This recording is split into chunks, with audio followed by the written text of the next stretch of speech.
Hello and welcome to day 3 of the UKSG Marathon. Kicking off today is Crrool running Pokémon Ranger.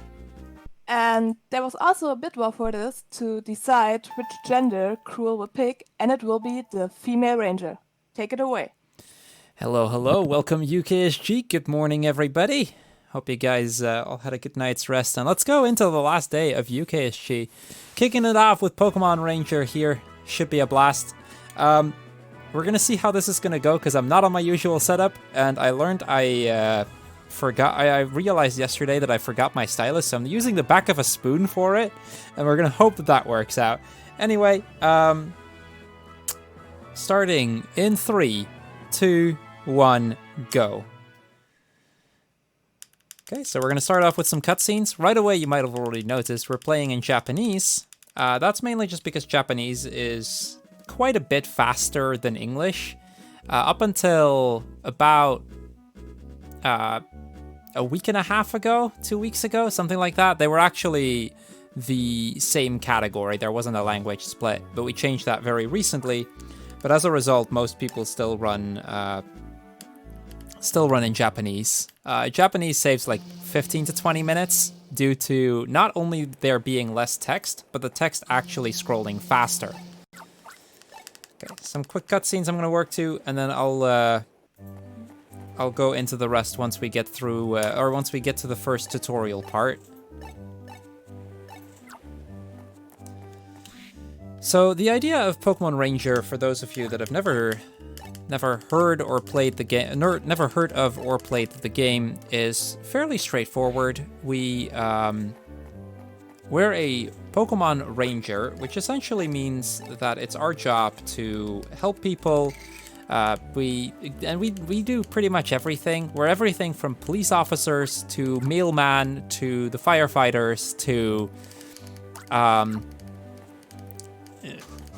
just about everything. If you can think of it, we're probably that job too. Save for some big outliers, obviously. So, yeah, we do quite a lot. And the way we do that is we capture Pokemon. And then using those Pokemon, we... well, every time... Let me rephrase that a bit. Every time we capture a Pokemon, we can use it outside of combat or in combat once. That means I can either use it to help me win a battle. I can use it to, push a crate or burn down a log or put out a fire. Pretty much everything can be, like, for every Pokemon can be used once for an action of sorts. Now, the way we capture Pokemon, that's kind of what we're getting explained in this tutorial right here. Is we make circles around it. And this has got to be quite fast sometimes. We have to make a lot of circles in order to get that done. Now the first 15 or so minutes of this run is going to be fairly tutorial heavy. First we're going to get the tutorial as to how we capture Pokemon. Then we're going to get the tutorial as to how to use them outside of combat, then about in combat, then about our partner Pokemon, and then just about after like 15 minutes we can actually get into the first mission. The run is split up in 10 missions in total. We're going to start after the tutorial with a bit of an escort mission. We need to bring the professor from one place to another. And by the last mission, we're pretty much literally saving the world. So it's quite broad. Okay, here's our first Pokemon capture. This is a Puzzle. There we go, that's it. There's not much to this one. Interesting to note here is that this is actually different if I picked boy. If the male character would have won, we wouldn't have gotten Puzzle there, we would have gotten a Minun there. That'll later be our partner Pokemon. Anyway, we released the two Pokemon because, we're gonna go to the Ranger base that I'll be working for. And we can't bring Pokemon from one place to another. Only top-ranked Rangers can do that. Which means, realistically, we're only ever going to see that if you run 100%. So here we get to pick our name. I didn't end up making this a bid war because, Japanese characters and whatnot.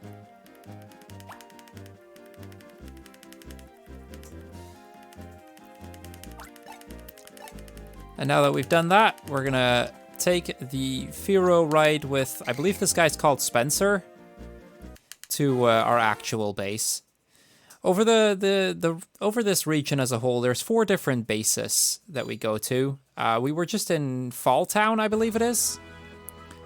I could be wrong on the names. I usually play in Japanese, so it's been a while.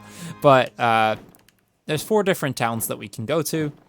Each town kind of representing a season of the year. So the last town we'll visit is very much oriented to winter. This one right here, this is Ringtown, representing spring. And then we've got, I don't remember what the summer town or the winter town were called. The summer town is like at a beach, and then the winter town is like in the mountains somewhere.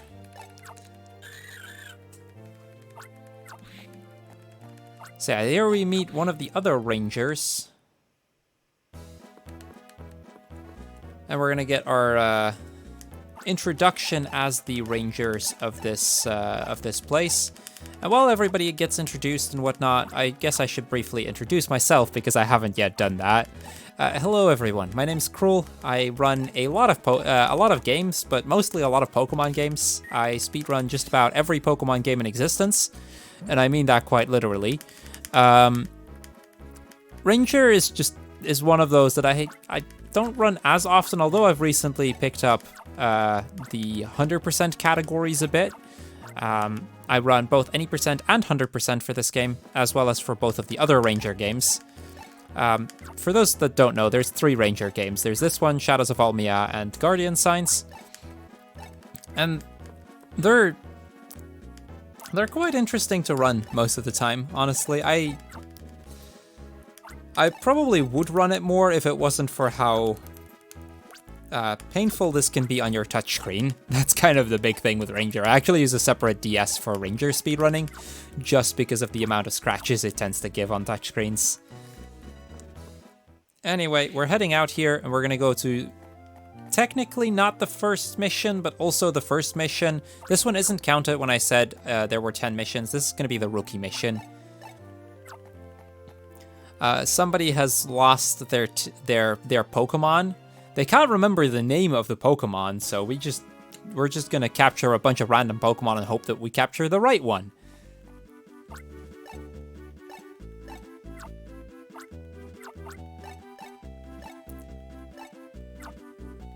Okay, so yeah, bit of an introduction here. This guy, like I said, he's lost his Pokemon, and we need to find said Pokemon.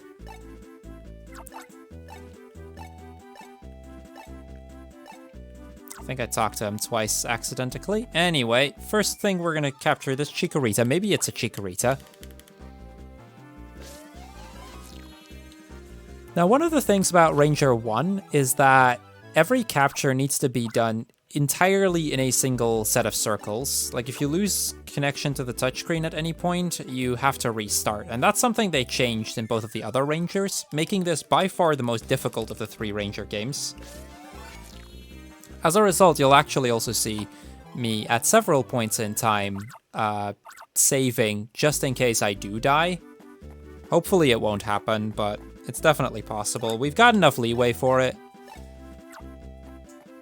Okay, so we talk to that guy, then we go up. He tells us that that wasn't his Pokemon, and we meet this one, the Tailo. Oh.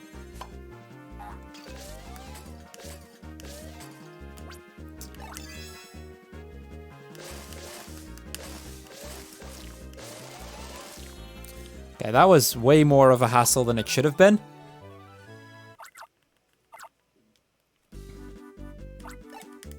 But yeah, we get the Tailo here. That's the Pokemon that he was looking for. And then when we go down, we tap him. And we're going to give his Pokemon back. And now we're going to get into the second set of tutorials, which is the first time that we get to use a Pokemon outside of combat.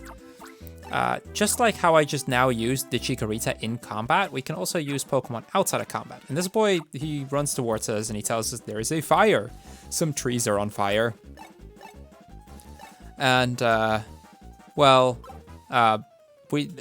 Spencer here, he explains to us that in order to put it out, you can tap it and then you can see what you need, and it's, in this case, a water Pokemon. So we're going to capture a Mudkip and use that. Now, while all of this gets explained, host, if you have anything to talk about, now is a great time.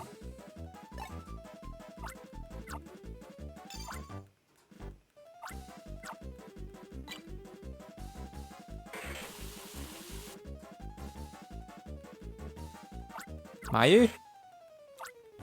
Yeah, I wasn't sure if this was my. That was your cue. Yes, it's all good. It's all good.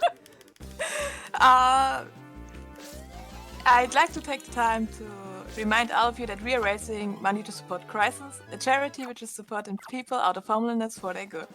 They achieve this through education, training, and support with housing, employment, and health. 100% of all your donations will be supporting Crisis. Okay, so we put out the fire here, and, you know, because the world, or, you know, everybody's safe, and with that, it's the rookie mission complete. Like I said, this doesn't actually count as a mission. Mission 1, or there are certain missions that are numbered, such as like mission 1, mission 2, and so forth. And there are some missions that don't actually have a number, and they don't technically count as a numbered mission, so they're not included in the 10 missions that I mentioned. This was the first one, being the rookie mission, and there will be a few of those later on, like the trials and whatnot. We'll get to those when we get there. Wait, no. I gotta head out. I almost made a mistake there.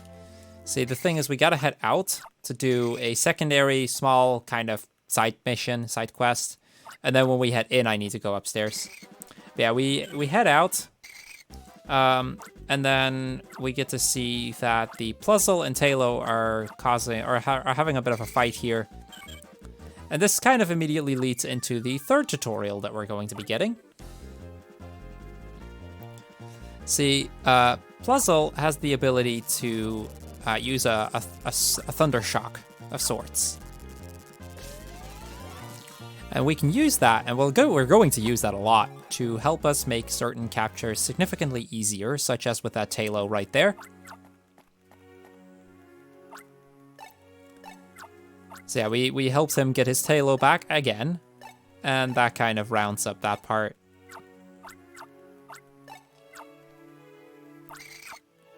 So Pluzzle and Talo, they kind of, you know, they make up, and it's all good, and the guy's gonna get out of here. Now we're gonna get a bit of a tutorial as to how to use the Pluzzle in combat, because that actually, it works in a bit of a weird way. So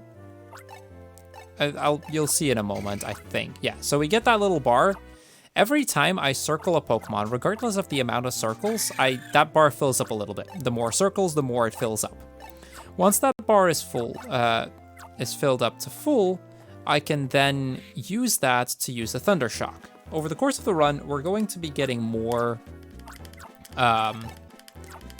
bars, and as a result, the Thunder Shock will become stronger. So at first, we're only going to have the same weak Thunder Shock you just saw, but towards the end, we could have like a 6-bar Thunderbolt, which is super powerful.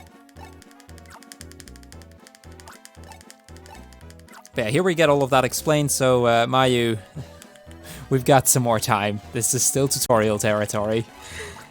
Yeah, I see, the game is very tutorial heavy. But at this point, I'd really like to thank ESA for supporting this marathon. Besides providing us with their channel for streaming, they are also sharing their gear, technical assistance, and their sponsors. Be sure to check out ESA's next event, Break the Record Live, Sonic Adventure DX Edition, from the 30th of October to the 1st of November. It will also be on this channel, so you don't even have to go far for that. So yeah, at the end of the tutorial there, we got a yes/no question. That was whether we wanted to see the tutorial again. We press no, otherwise we would have to see it again. And this actually happens with multiple tutorials, so it's something I really need to pay attention to, that we don't press the wrong button there. But yeah, after that, Professor Hastings walks in here, And he's gonna... Well, he needs a ride to Fall Town. That's our next stop. So we get asked to go upstairs and see if the Fearow is ready. Because if Fearow is ready, we can use the Fearow to quickly get him to Fall Town, and it's all, you know, all nice and easy. But the caretaker will tell us that the Fearow is still resting up, and it doesn't have enough energy to do that right now. So that gets us to our first actual mission. We need to escort the professor to Fall Town.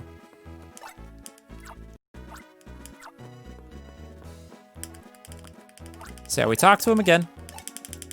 And then he's like, okay, well, that means that that somebody's going to have to escort him, and that's going to be us. That's mission 1. So yeah, fairly straightforward something, but this is a really interesting way of how the game explains certain mechanics, specifically, you know, having to clear obstacles, that sort of stuff. We also immediately get attacked by the best Pokemon in the entire Ranger universe, or universe as a whole, Bellsprout. I'm a pretty big fan of Bellsprout. So yeah, there's Bellsprout.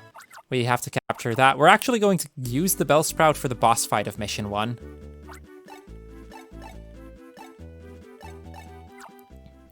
Because, well, the professor here, he's going to give us a tutorial as to how to use Bellsprout in combat. Mayu, if you have more. I think this is the last tutorial, but... Yes.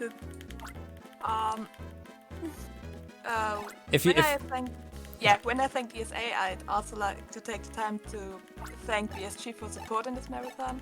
They hold bi-monthly gatherings in the Netherlands. They have supported UKSG from the very beginning by spreading the word and providing us with a channel to stream on it past sessions, among other things.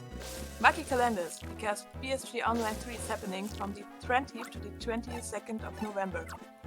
Submissions are open until the 6th of November, so if you'd like to join, feel free to submit to it. So yeah, here we get, so basically the way this one works, actually there is one more tutorial, I think, now that I think about it. But yeah, the way that it works is I can use, like, patterns of sorts to kind of keep the Pokemon stuck in place for a little bit.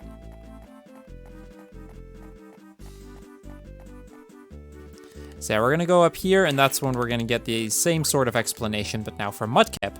Because water Pokemon work a bit different, where you kind of have two sorts of ways to help you, that assists can help you capture Pokemon. One way is that where you just saw where we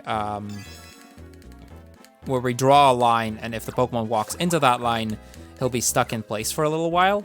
Another one is the way that, for example, Mudkip works, where we kind of just throw a bubble at it and it gets stuck into place. And there's a lot of similar ones to it. I guess the third one that we have is similar to Puzzle, where just the moment that you use it, all of the Pokemon are going to be stuck in place for a little while. Puzzle has that, but several Psychic Assists also have that. Now, we're not going to use those assists in combat too often in general, because by using assists in combat, it means we have to capture a Pokemon only to help us make a fight easier. And that's generally pretty slow, so we generally don't want to go for that. But certain fights actually do warrant me using assists. Okay, we're gonna capture a Fire-type Pokemon here, in this case Torchic, and then I'm gonna try to do a cutscene skip.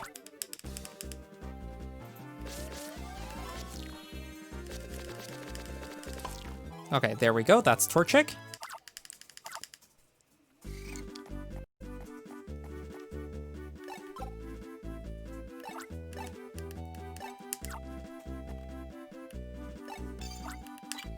Okay, it didn't quite work out. By using Torchic before those hay thingies are completely on screen, I can skip a small cutscene there.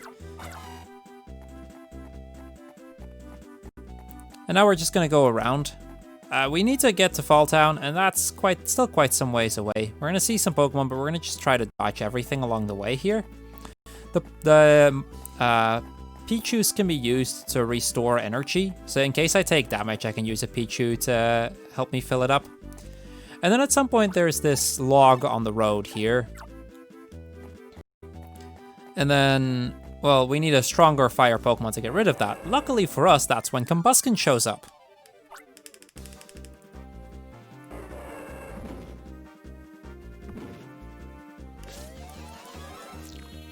We capture the Combusken, and we can use that to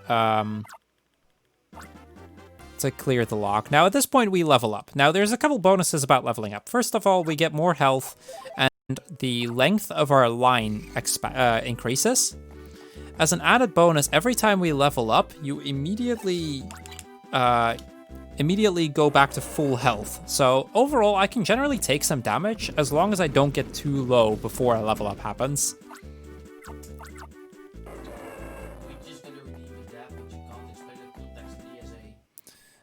Duncan, you're hearable on stream, and even if you do, I'm not going to do it right now, so too bad. Anyway, that leads us to this cave, and we're just going to make our way through this thing.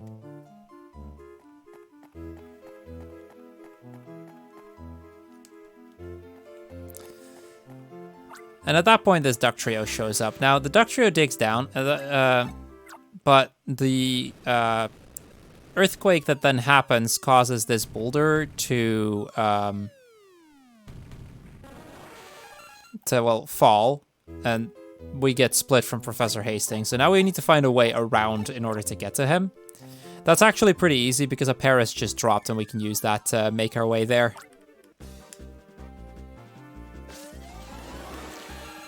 There we go, that's Paris.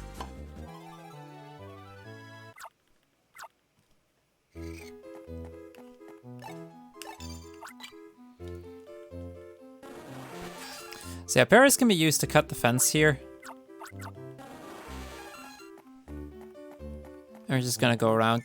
I kind of didn't want to hit Magnemite, but it kind of came running at me.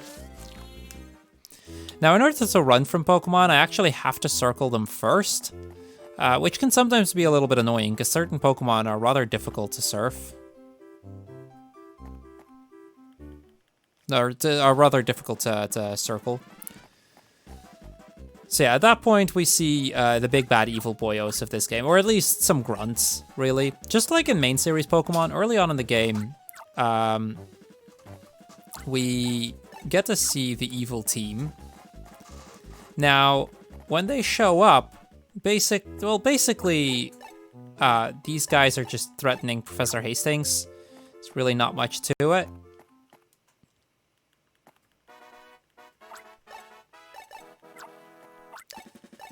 But they have a plan. See, they want to collapse the thing a bit more, but then didn't realize that we were already on the other side, so yeah, it doesn't actually do much.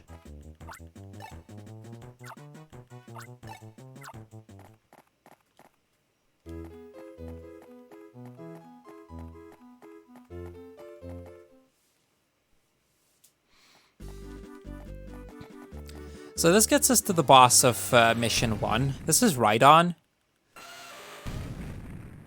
Now, this is usually a pretty easy boss, so let's see how this goes today.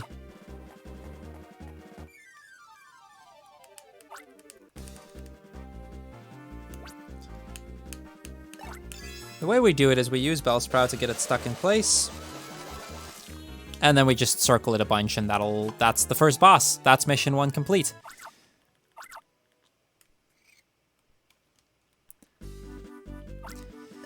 Now, the bonus is we kind of got Bellsprout anyway. That's a required capture. So by using it on the Rhydon, we actually don't lose any time, and it makes the fight so much easier that this is just really a win-win situation. Now, with that, we get to the Fall Town Ranger base. This is where we needed to escort the professor to.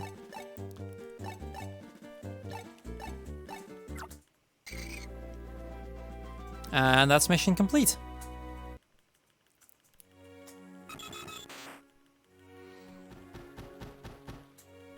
We also see this ranger run here on the back of a Dodrio.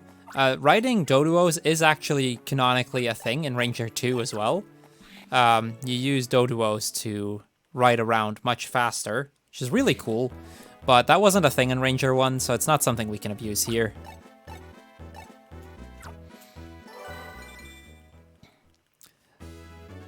So yeah, we get a rank up. There's 10 ranks in total. We're now a rank 2 ranger. Every time we rank up, we get allowed a little bit more things. So certain assists unlock that we couldn't use before.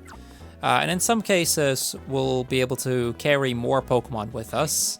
On the top screen, you can see 0 out of 4 right now. That means in total, I'm allowed to have 4 Pokemon. I currently have 0. But there's also a thingy with 5, 6, and 7. And the way that it works is the further I go, the more Pokemon I can actually bring with me. And sometimes, like for certain things, you actually need several Pokemon. In the other Ranger games, they actually make use of it in some missions where you have to have your full, like very specific Pokemon in every slot in order to clear like a side quest or something. There's, for example, in Ranger 2 in Shadows of Almia, there's a quest where you need to grab every evolution. And that pretty much fills up your entire party at that point.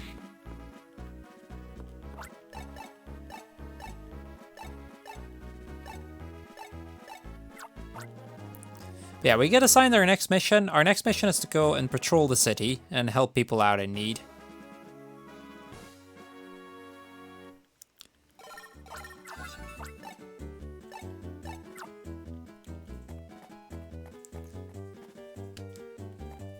So first things first, this girl's going to walk towards us. Somebody left a crate in front of her door, and now she can't get inside. So we're going to grab this Makuhita to move the crate. If I, by any mean, or at any point along the way, get very close to a Snubbull, I'll capture that as well. If I don't, I can get it later. It's not a huge deal. There is another small cutscene skip here. We're gonna make sure the crate is just barely on screen. And then we are already going to move it, and that skips a cutscene where the girl is like, oh hey, this is the crate that is in the way.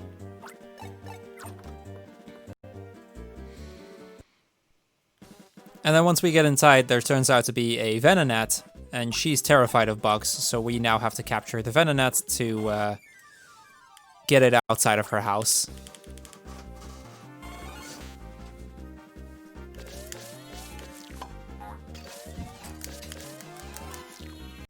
Venonats can be kind of difficult to capture because they're really hard to see there, but we did it.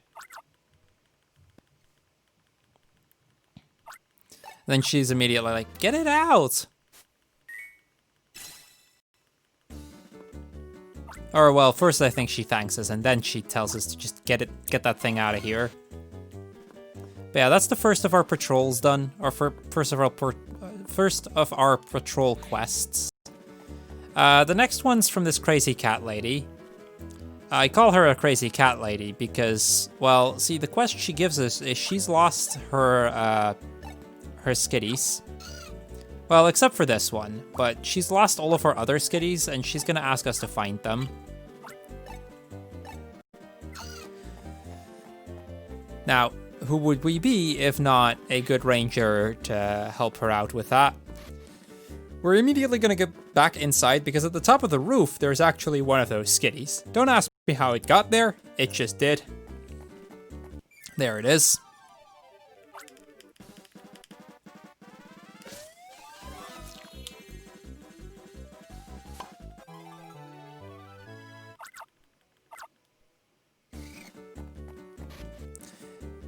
Now, we're not immediately going to return this skitty because this isn't the only one she's lost. She's lost quite a few of them.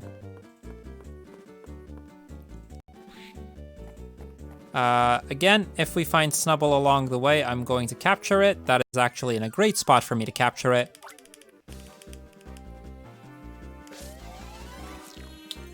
We need Snubbull later on in order to have him push like a trash can or something, because that has a skitty inside of it.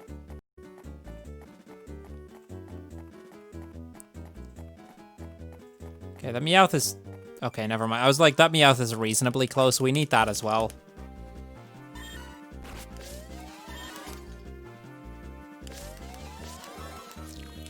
There we go.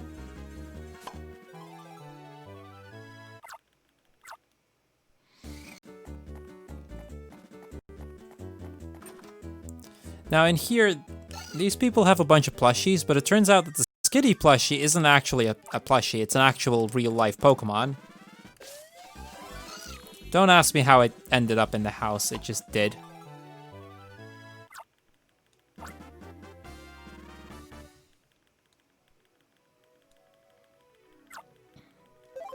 So yeah, level up again. And with that, we're gonna move on into... actually, we're gonna return the 2 Skitties that we found so far. Our party is full, so I need more inventories, or more party space, essentially.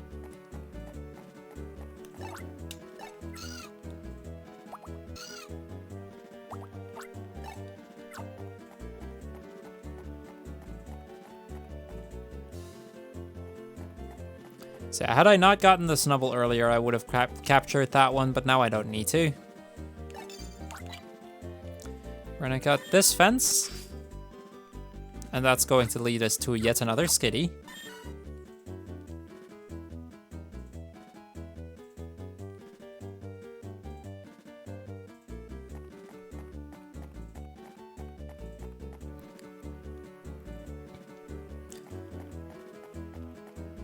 So up here we have a Machoke that's being, well, we see this scientist-like guy doing something to the Machoke. We don't really know what, but just a small omen for later.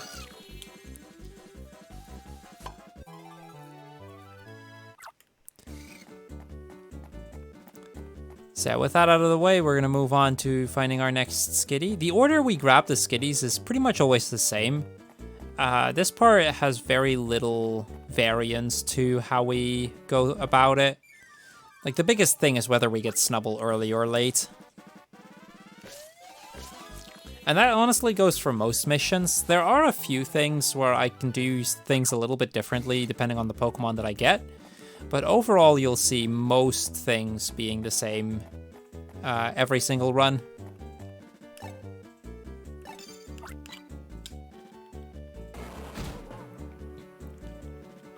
So yeah, we use the Snubble against this trash can. That results in yet another Skitty jumping out. And those are the other 3 Skitties we needed to find. Now, in a moment we're going to return all the Skitties, and then the Skitties are actually going to form a line behind the woman. Very, very rarely, but sometimes they'll actually form a nice little line, but most of the time one of the Skitties decides to be a jerk and ruin the perfect line. Let's see what we get today.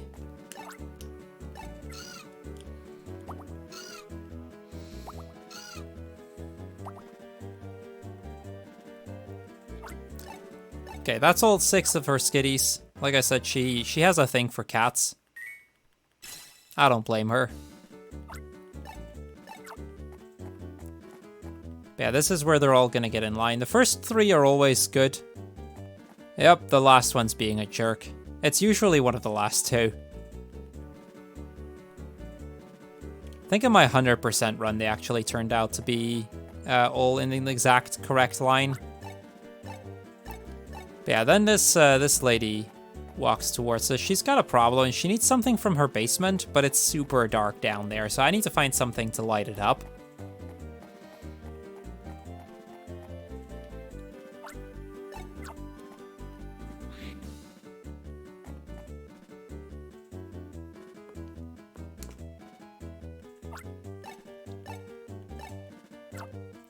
Because, you know, flashlights aren't a thing. Instead, we have Pokemon that can use the move Flash. Now, in order to get a Pokemon with the move Flash, I need to head all the way to the docks. And then once we reach the docks, I can go in the basement of sorts, and we can get a Staryu there.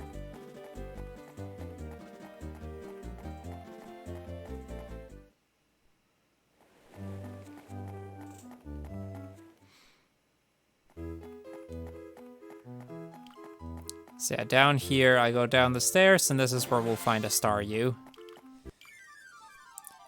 This is the only time in any percent that we visit this place, by the way. In 100%, you actually go back here just after the any percent part in order to do a small side mission that leads into the Kyogre mission, where you have to also fight a Staryu here, but then there's 4 of them instead of just 1. Anyway, we're gonna head back out. We're gonna head all the way up north, and we're gonna use that Staryu to light up her basement.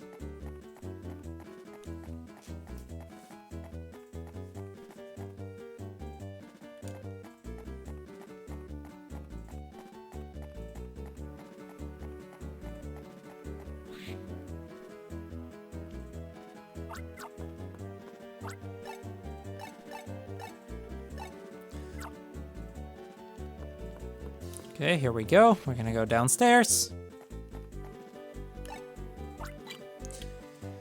Tell the Staryu it needs to use flash, and now the basement is lit up and she can get whatever she needed to. Now at this point we're almost done with our day of patrolling here. There's only one thing that we have left to do, and that's as soon as we get out of here, there's going to be that same Machoke that we saw earlier is going to be attempting to destroy a building. It's kind of gone berserk and we need to calm it down.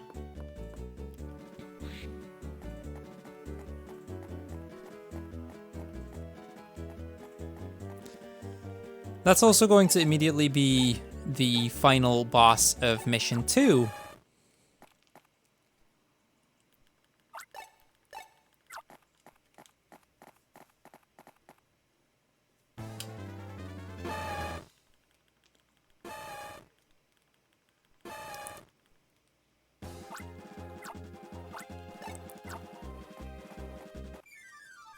So we're gonna go for the easy strats here.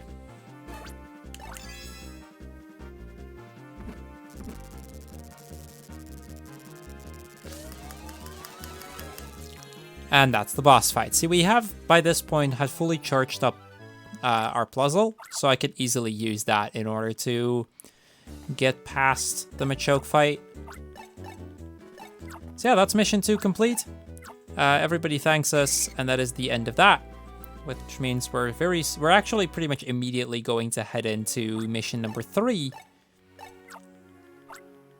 which is going to be to clean up the sewers. See, when I said we were doing pretty much every kind of job, I meant that quite literally. The next one's that we're gonna clean sewers.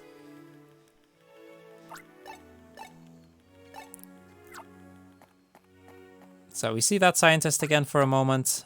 Still not gonna save. One thing to note is saving in this game actually takes quite long.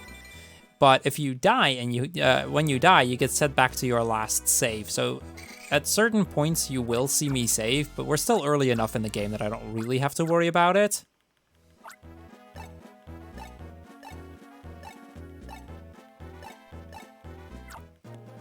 So now that we have made it to rank 3, we're gonna get our second bar for puzzle, which means it can now charge up further and do a more powerful thunder attack.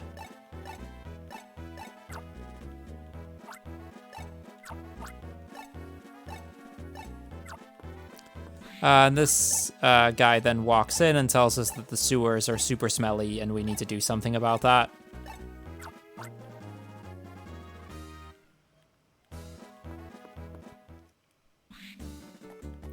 Now, luckily for us, the sewers are actually super close. They're right over there.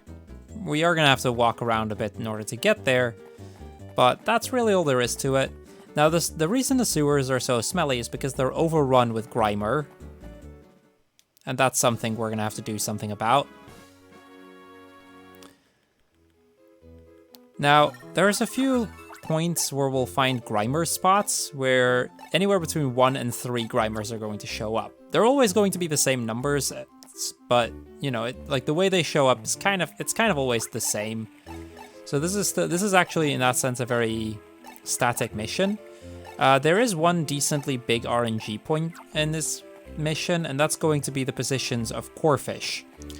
There's a bunch of Corefish all over the place, and they have a tendency to immediately attack me, and they're fast. So I want to get past those Corefish and hopefully not get attacked. It's really hard to dodge them though, so high chance that we are actually going to get hit. Yeah, this other ranger, he's going to take the Grimers away once we've captured them.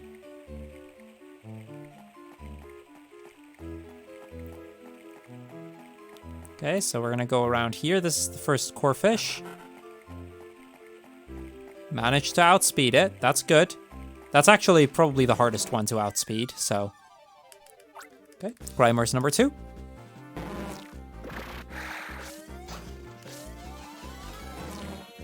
Okay, took a bit of damage there. The Grimers tend to leave a toxic trail, and if we hit that with our stylus, the line breaks and we take damage. So that's something I really need to be aware of whenever I'm fighting these Grimer. Overall, still not a terrible fight, though.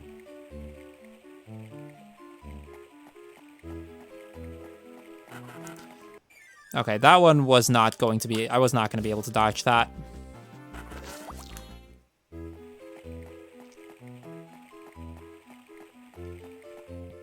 So down here, there's a field full of, like, slime and coughings, and it's kind of important for me to try to dodge that. Which, as you can tell, I've already failed at. Although this is, like, the worst thing that can happen there is falling down, and luckily that didn't happen. And I needed that in order to get this Raticate.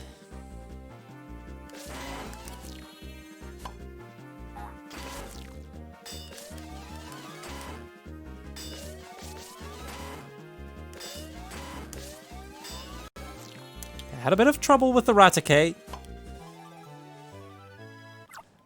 Now that is something that I'm a little bit worried about. For those of you that missed the start of this run, normally I'd be playing with a normal stylus and everything, and it'd be pretty easy. Oh crap, this is bad. I got poisoned. Whenever you get poisoned, your movement gets reduced to like nearly 0. And it's really annoying.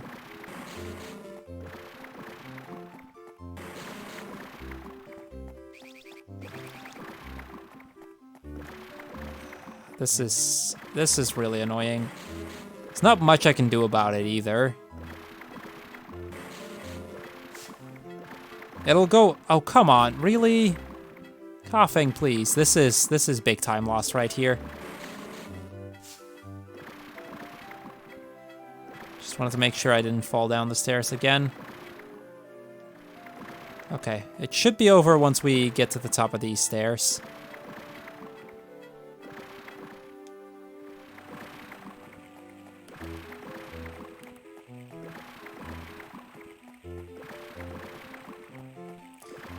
Usually this goes over pretty quickly. Oh, there we go. This is why I hate that toxic. That poison is so painful.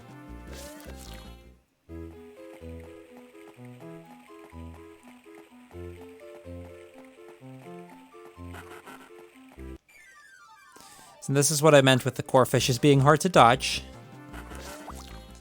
Sometimes you can pretty easily manage to, and sometimes you just can't get around them. But yeah, as I was saying, like the having difficulty with captures is still something I'm a little bit worried about for later on. Normally, my setup would be a little bit different, and I'd have like a proper stylus to work with. For those of you that missed it, I realized yesterday evening that I forgot it because I'm not at home right now. So I'm using the back of a spoon to try and circle Pokemon.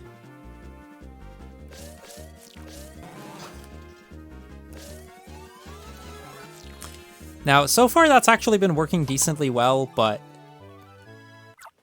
yeah, no, it's I'm still a bit worried that that might not go great in the end. Anyway, we capture the 2 Grimers here. These are a little bit more difficult than the first one, or than the previous one, because they spawn a little bit further apart. So circling both of them at once is a bit more difficult, and the goo that they leave behind is going to be a bit more all over the place. Also, in case anyone's wondering, it's a plastic spoon with a small tip at the end. I'll show it in a moment. So it's not like we're using a metal spoon to scratch over the screen. That would be a terrible idea. But first, another one of these coughing rooms.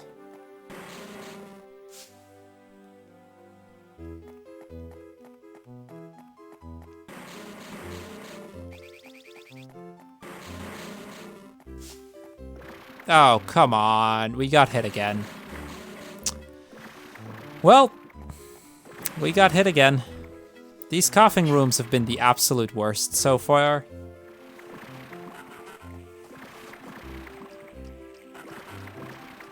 Yeah, I'm just gonna capture this core fish, because with how slow we are right now, there's no way around it for me.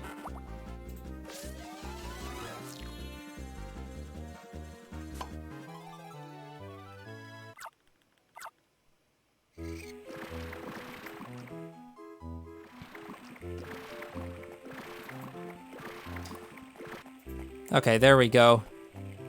That one didn't take as long, luckily. So now we gotta fight 3 Grimers. Let's see how this goes. Really clean fight, let's go. By the way, this is the tip I'm using, so it actually works decently well like a normal stylus, but it definitely does feel a bit different. Yeah, 3 more Grimers out of the way. We gotta go through a couple more pipes, and then we're gonna get introduced to another sort of overworld Pokemon. The game does actually give a very brief explanation of what you have to do there, but we're gonna not really be... Well, we're gonna see it, but it's gonna all be in Japanese, so... Not like I could understand this. But yeah, we need a Tangela to Vine Whip us across, that's the idea. Conveniently for us, there is a Tangela right there. I'm gonna wait for it to attack. Tangela always attacks immediately. It is possible to capture it before it gets to attack if you're really fast, but I'm gonna just be careful and take it a bit slow. I was just in time with that. If I wasn't, the Croconaw would have hit me.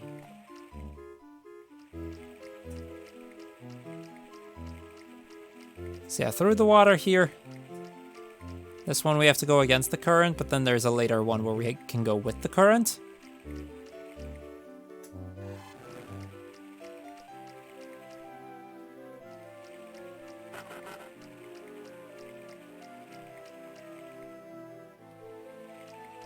Okay, one more Grimer fight over here with 3 Grimers, and then there's the boss fight.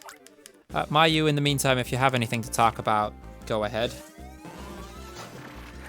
Yeah, sure.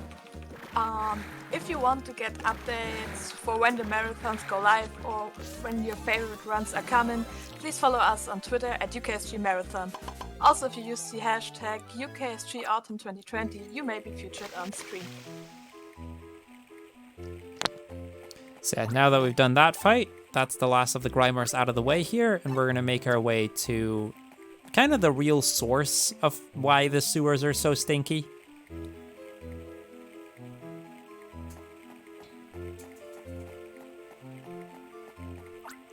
See, as we go up here, it turns out that this guy's being attacked by 2 Grimers and a muck. And the muck is causing the stench.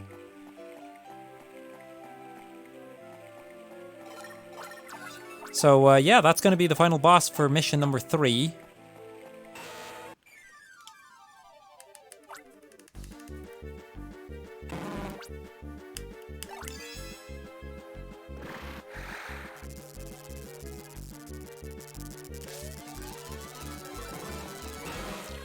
There we go, just in time.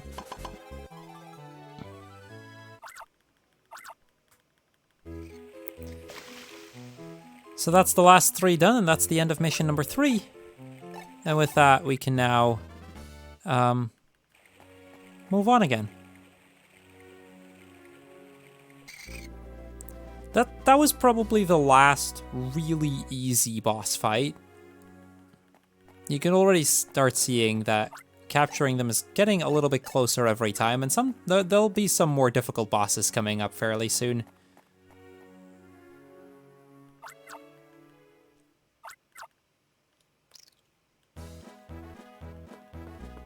But for the time being, we've cleared mission number 3. We've done all of that, and we're going to get up to rank 4.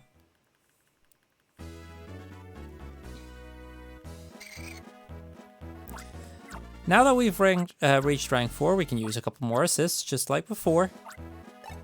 And And at rank 4, we can use 1 extra Pokemon in our party. So 1 new party slots open up. So now I can have 5 Pokemon with me instead of 4.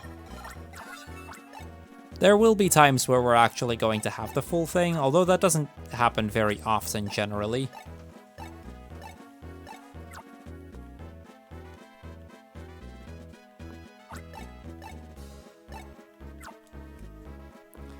So we get the mission to go to the summer place,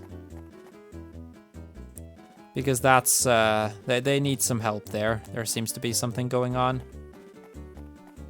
There's also some commotion at the docks that we're immediately going to work on while we're there.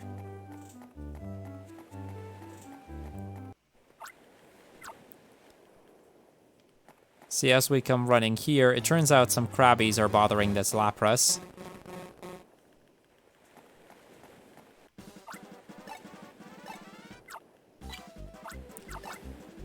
And we're gonna just help out. All we need to do is capture these 2 Krabbies. Generally not very difficult.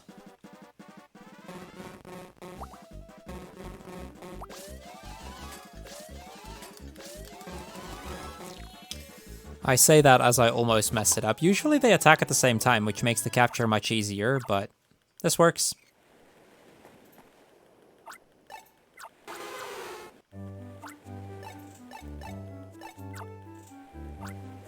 So release the Krabbies, and that way now the Lapras is happy, and because of that, Lapras is going to give us a ride across the water to the next town.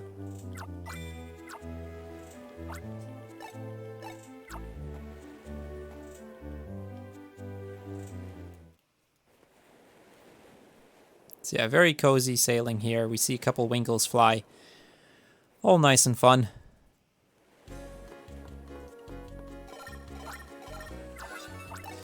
As we arrive here at the docks, we get another call.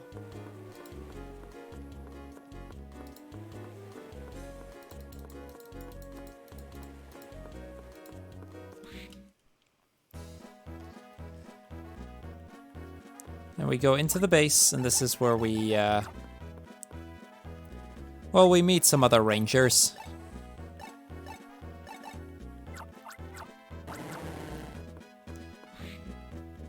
So yeah, that guy's gonna run out. We're gonna talk to this guy. Because after doing that, the main man of this place comes walking in.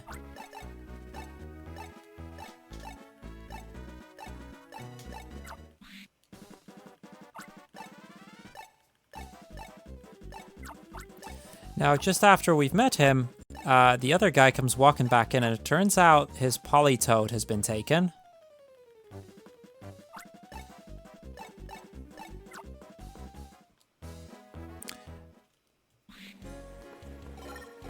And yeah, that's going to be mission number 4, rescuing the Politoed.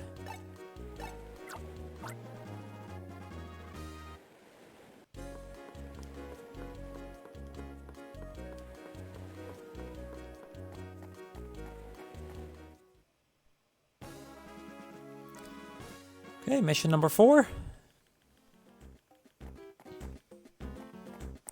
Now he's actually going to join us, I think.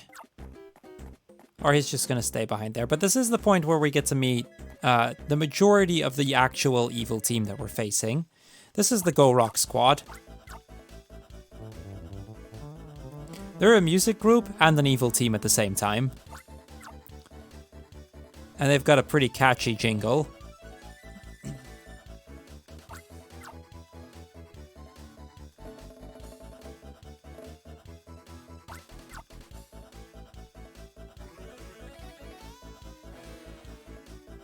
So yeah, all together now. We're gonna hear this jingle at just about every mission from here on.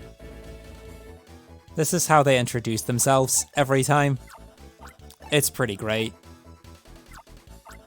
These are also some of the only characters to appear in all 3 Ranger games.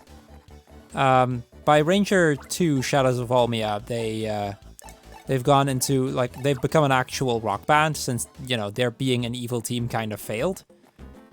In the last Ranger, in Guardian Science, you see them in one of the last side quests. Oh, also we have to fight some Wurmple. Not a very challenging fight.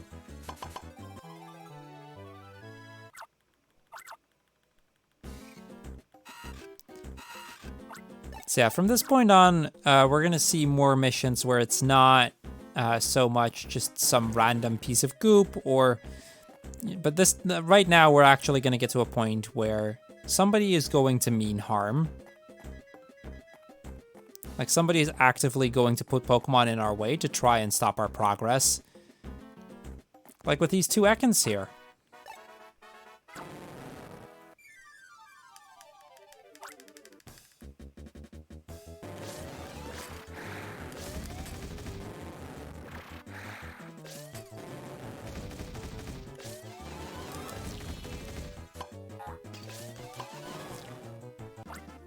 This is a terrible moment to level up. I was one circle away from getting the other Ekans as well, but now I have to redo it because we leveled mid-capture. There we go, though. We got it.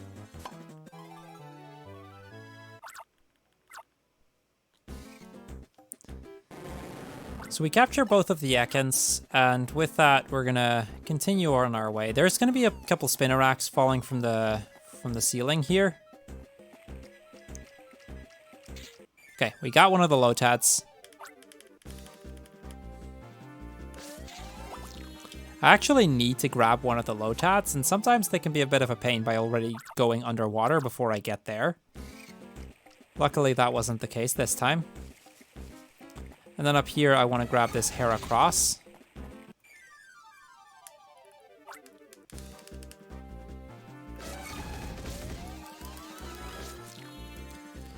Generally speaking, most of the captures in the forest are fairly easy. Things like this Heracross and the Lotat. Like Heracross, you can just kind of draw out its attack and then it'll do. Yeah, Lotat by now has made it across the water, and this guy's kind of lost the Lotat he was supposed to be bringing along.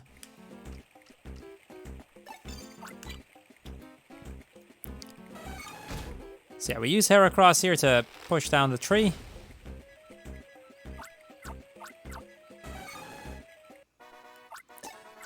But of course that means that he can now also cross to the other side.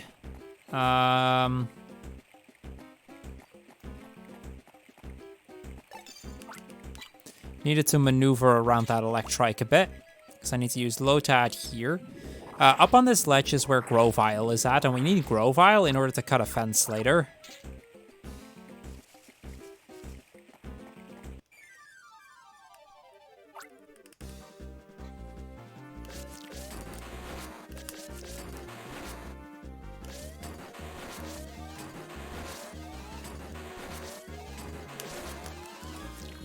Okay, took a bit of effort, but we got him.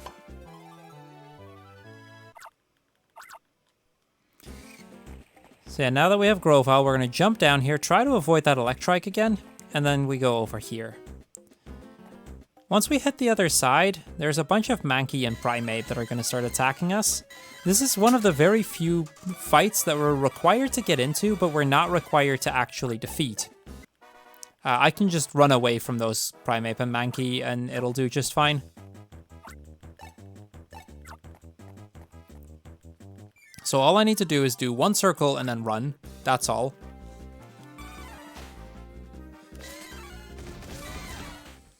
There we go. That pretty much skips that entire fight. When I started running this, I always thought that was a required fight, so for the longest time I did that, and it's actually kind of an annoying fight, because you kind of have to use Puzzle on it. And then it turned out you actually don't need to do that at all. Oh, whoops, I wasn't paying attention for a second there.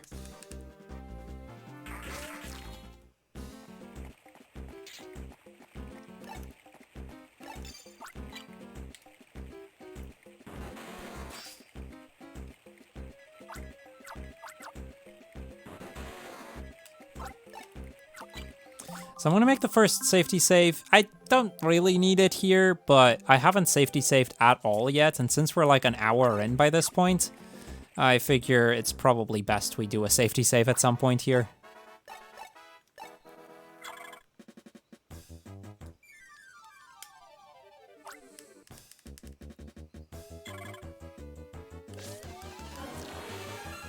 Okay, we got both of the pairs at once. That's good. And there's Beautifly. There we go.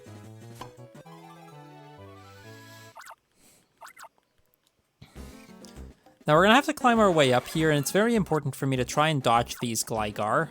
There's going to be Gligars going around, and they're going to try to attack me.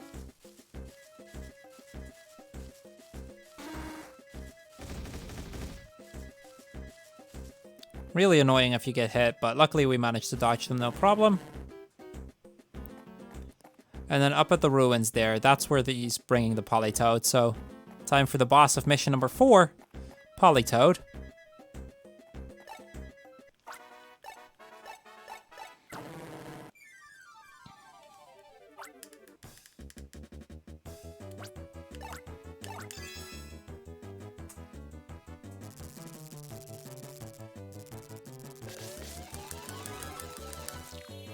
Ooh, he was barely enough on the screen for me to still be able to get it. That was very close, actually. But yeah, that's 4 missions out of the way. Which means that we are done here. We can now go back to the rescue, or to the ranger base. And move on to mission number 5.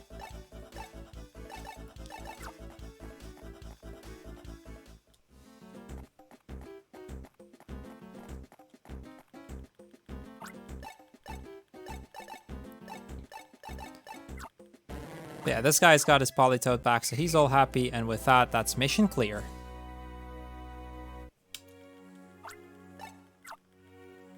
Now, mission 5 is probably one of my favorite missions. It's not a very difficult one. It's a pretty short one, but there's actually quite a bit of tech to it. By moving through this next dungeon in a very specific way, we can actually skip 2 battles. And we're going to do that to save us approximately like a minute and a half or so. So it's quite cool. But it does actually help out quite a bit. Before we do, now that we're ranked up, we get another bar for Puzzle, which means our Thunderbolt is going to be just that little bit stronger again. Now our next mission is going to go... for our next mission, we have to go all the way back to Fall Town. As we get the call for that as we head out of the base.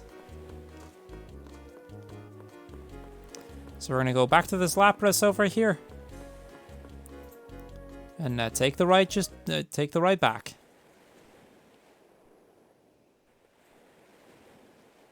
So you might remember that during mission 1, we went through a cave and these boulders came falling from the ceiling. Our mission is going to be to clear those up. Clear up the path, make sure that the tunnel is accessible again. Because it is a tunnel that's used quite a lot because it connects Fall Town to Ringtown. Or Fall City to Ringtown, whatever. So yeah, let's go. Am I allowed to jump into the donation? Yeah, go ahead. We have a $30 donation from Anonymous, where $5 go to save or kill the animals. We are saving the animals in Super Metroid Project Base any percent. And $25 go to Spyro 2, Ripto's Rage Bone Dance, Funtime Cheat Showcase. Thanks a lot for that one.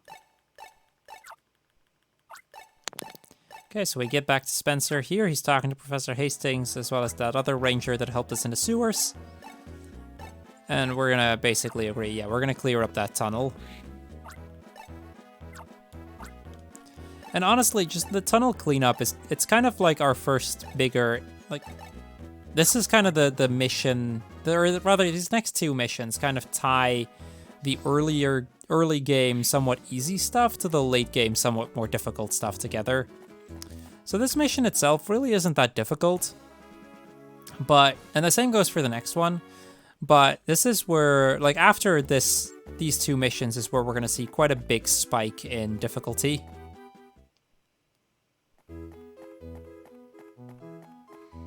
Yeah, we clear up, we see one of the other rangers taking care of these first 2 boulders with a Hariyama, and she's kind of gonna leave the rest of it to us.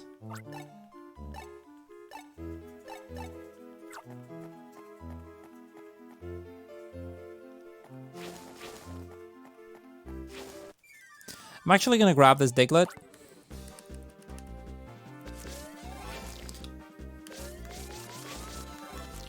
Diglett is one of those captures that it's a really easy capture. And its assist can actually be really useful.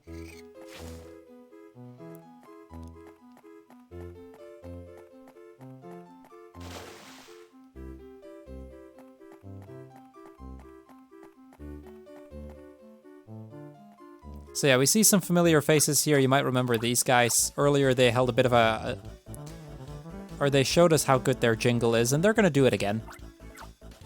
Exact same cutscene as before.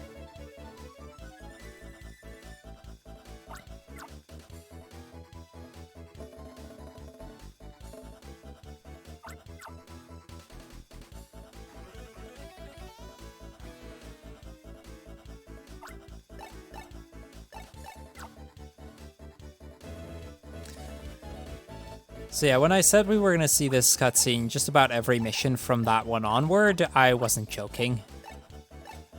Not much time has passed, but we need to see it, right? We actually do get to fight these evil boyos later on, but it won't be for a while until we do. Although one of them is in this tunnel, actually. One of them we fight here, but then the others are going to be much later.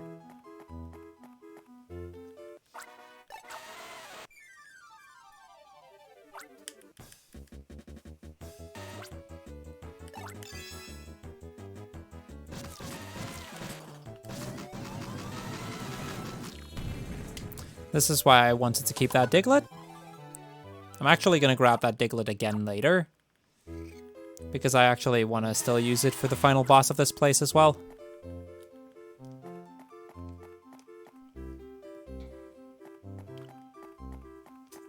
Whoop, nope, not left. We go down one more.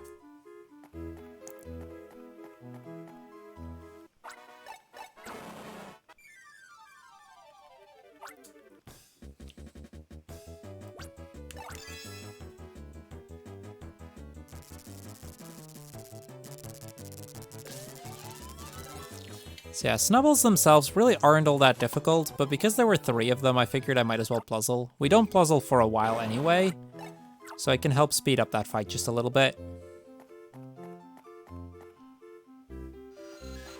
Very important here for me to dodge all of the supersonics, because that's going to mess up my movement a lot. And then up here we get to fight some Hariyama. I need 3.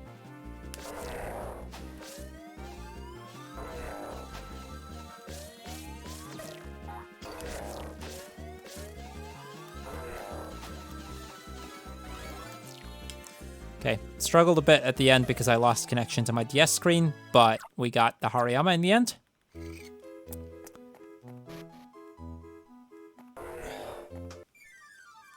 It's nice being able to get these 2 fights separate. It makes them a little bit easier.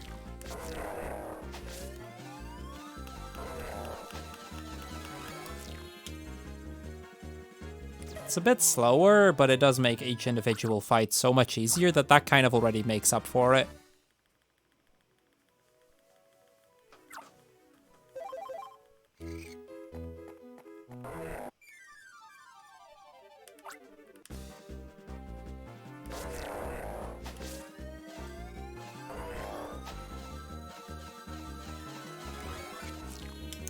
And that's all 3 of the Hariyama. Now that we have these, we can start destroying the boulders. The goal is to first destroy the ones in the back. Normally, I would go all the way down, and then you'd go right in order to destroy them. But that actually forces me into doing 2 battles that I don't want to do. So my plan is going to be quite simple.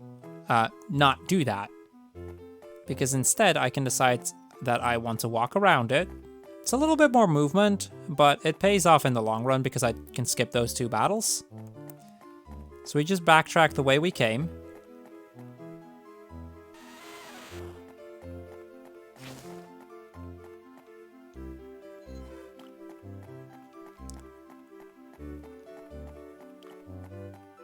And then when we get all the way back here, I can grab one of the Diglets again and then destroy those 2 rocks on the left.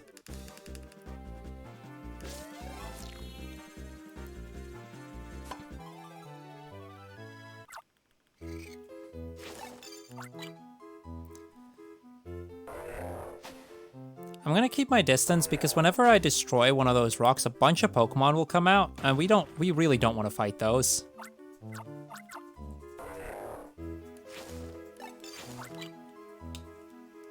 So if you're too close, you pretty much immediately trigger another battle, and it would take me time to run away from that. So we're just gonna avoid that at all cost. A lot of Spinnerack there. Yeah. Back around, so we're gonna now go all the way around again so that we can skip those battles, and then once we've made it all the way around, we can destroy the last rock and then trigger the boss fight.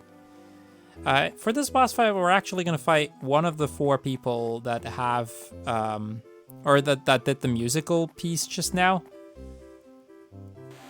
See, they all have, they all use certain Pokemon as well, and they kind of all have their own signature Pokemon. The first one we're going to fight is one with Camerupt. It's also the easiest of them by far. There's also one with Slacking, there's one with Tyranitar, and there's one with Scissor.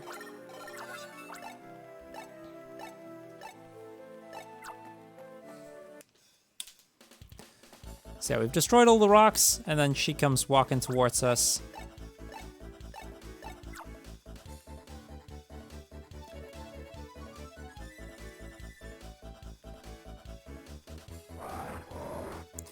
Now this is actually what I got the Diglett for. By using the Diglett here, I can keep the Camerupt into place for just a little while, making this fight a little bit easier.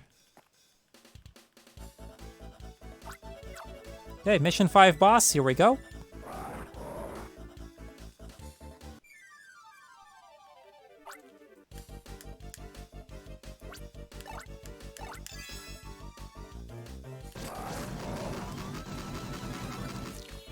And that's the entire boss fight. This is how you can defeat some of the bosses in like 7 seconds.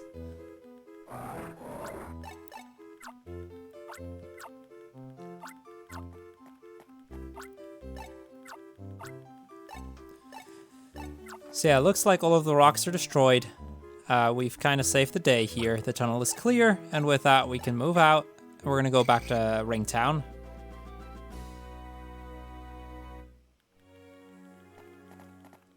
Spencer is pretty much gonna bring us there immediately, I think. Yeah.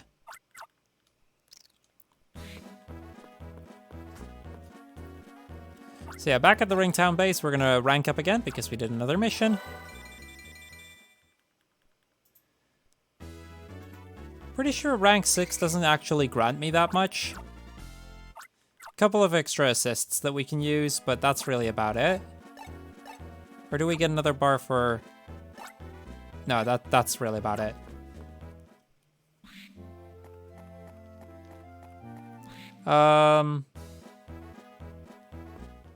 Okay, hold on. Right. Okay. For a second, I wasn't entirely sure what I needed to do next. But my next stop is to talk to this guy. We're going to tell him no. This just opened up. Basically what opened up is there are certain challenges you can do that you need to do for 100%. That's one of them. That just unlocked for us.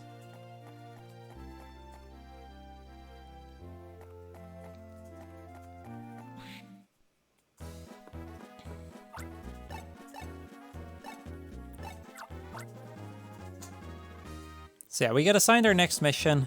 There's something going on in the forest apparently, and we need to go and figure out what's going on and help out some people. Really not much to it.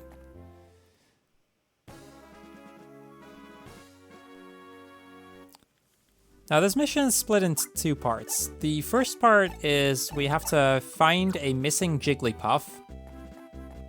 And then after we've done that, we're gonna go rescue somebody who's lost in the forest. Now this is my second least favorite mission, outside of the Gyarados mission. Like, this is my least favorite, if not for Gyarados. The reason for that being that the guy we actually save in the forest here is literally the final boss of the game. Like, he's the big evil boy. Like the Go Rock squad itself, they're kind of like the second in command, so to speak. They're pretty high ranked, but they're not the big commander. That's the guy we need to rescue now, which essentially means if we didn't do that, we would have never had to save the world in the end.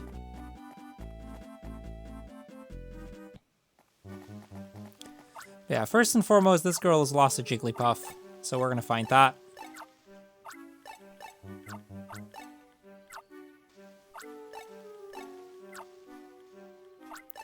Now, the Jigglypuff always spawns at roughly the same place, so it's fairly easy to find usually. Go up here, we dodge all of the other Pokemon. There's quite a lot of Pokemon in this forest that we need to dodge. And then, yeah, okay, usually it's a bit on the left. This time it was a bit on the right, but that works.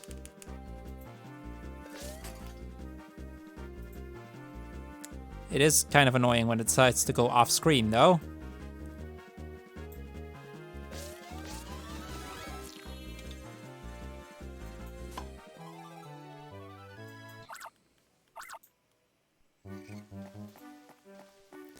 Now that we have Jigglypuff, we're going to bring that back to the girl, and that's going to finish part 1 of this mission.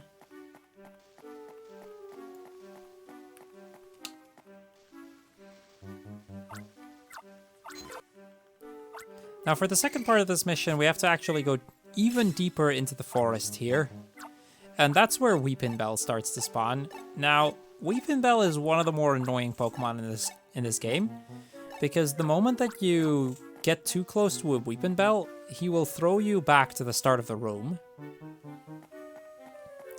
So I need to be very careful about dodging Weepinbell. Even if it means I have to go the wrong way or wait for a bit, I need to make sure we dodge them.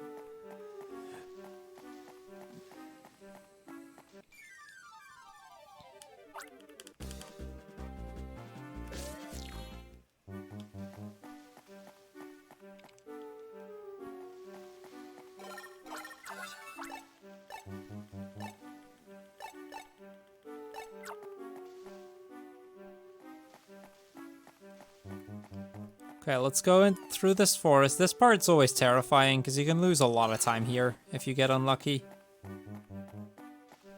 Okay, so far so good. That Weepinbell is in a good spot.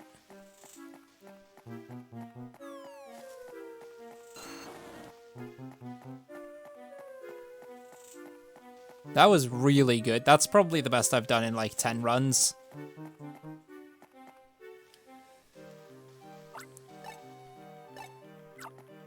So yeah, this guy, he's kind of stuck in the forest here. Initially, he gets this bit startled by us, but, you know, we're here to rescue him. Now, if the evil laugh didn't already give it away, this is, let me just re-emphasize, this is the big evil boy in the game. We'll see more of him in just a moment.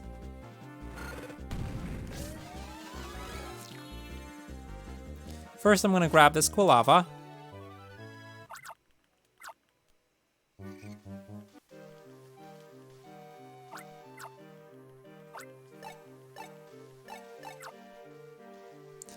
He's gonna do another evil laugh.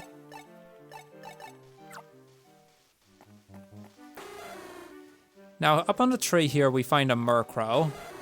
And that Murkrow is gonna taunt us a bit. And, well, this guy, he kind of loses his temper. Just goes to show, I guess.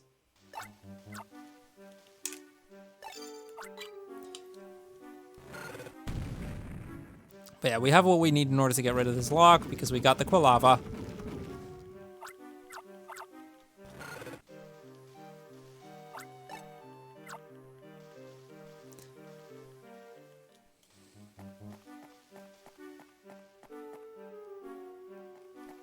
So over here, I gotta make sure to dodge the Beedrill as best I can. They are really annoying sometimes.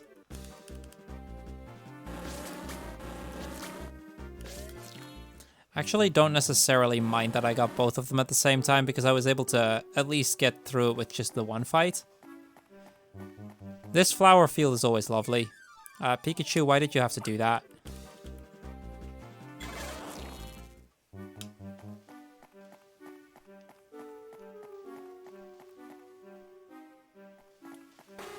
So now there's a set of paths we need to go through. Now the answer here is pretty much always the same. We're going to take the lower path, then the upper path, then the lower path.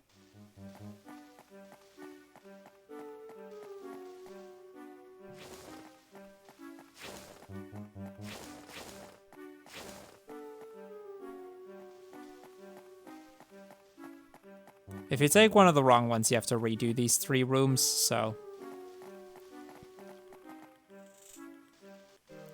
And then at the bottom here, we find Murkrow again.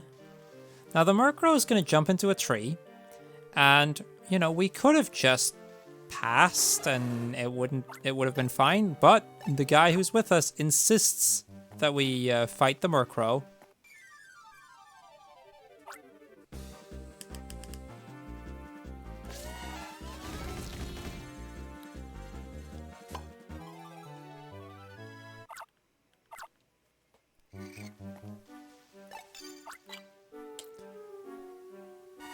So we use the Phanpy to headbutt the tree, the Murkrow falls out, and that triggers the Mission 6 boss battle. Probably the last actually easy boss fight we need to do. Because after this we get to do the trials, which is kind of like a boss rush of 4 mini bosses? Yeah, 4 mini bosses.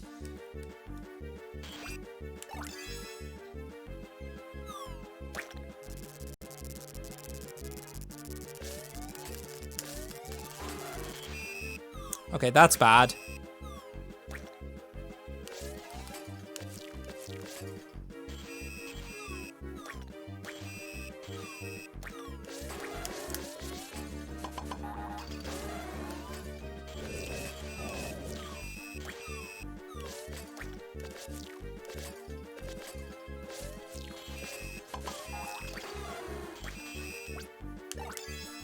This is not going well.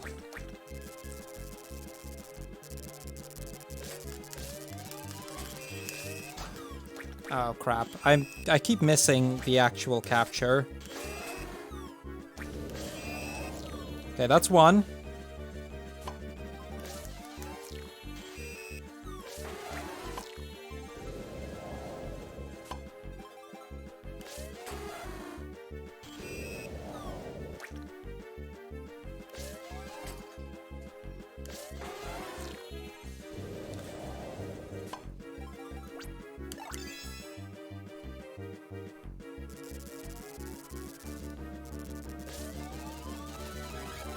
Okay, that was really slow, but we got them.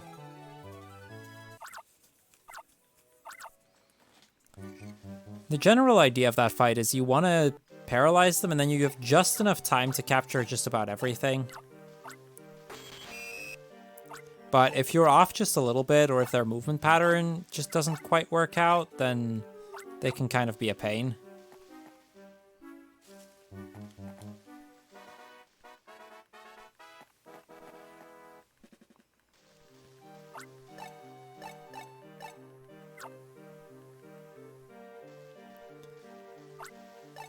Yeah, we got him out. We rescued the big evil villain of this game. And with that, that's mission 6 complete. And now we're going to kind of get into our intermission part. There'll be a while before we actually get to mission 7, because we're about to go do the trials. There's a set of 4 trials. They're generally not super difficult, but the basic idea is you fight you do some sort of room that you have to go through with a puzzle of sorts, and then you have to fight one Pokemon at the end of it, and that's usually a pretty tough fight. Those are they're not quite the bosses of the game, but they might as well have been. Now there's going to be 4 of those in varying difficulty, most of them pretty tough though. Yeah, we now unlocked our second slot. We got an extra bar for puzzle. And with that, we can move on.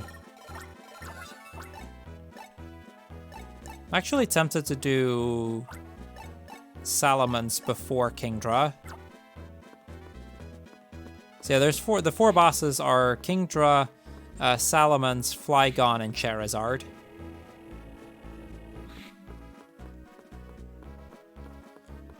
But first we have to do this one. For the next bit, we're from this point onward, really, we're going to be able to travel using Dragonite. But in order to do that, we first have to capture the Dragonite. This is the first actually very difficult capture of the game, because this guy is super fast.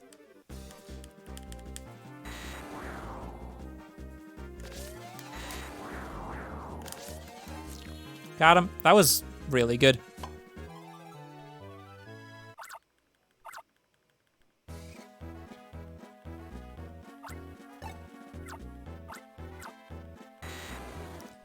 So yeah, the Dragonite's now going to be able to transport us to the summer town, so we don't have to walk there.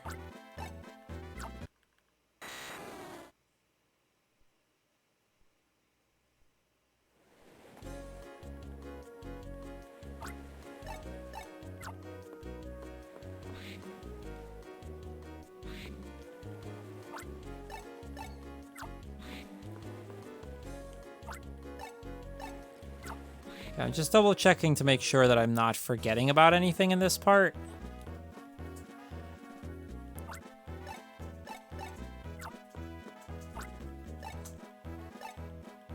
But I think we're good.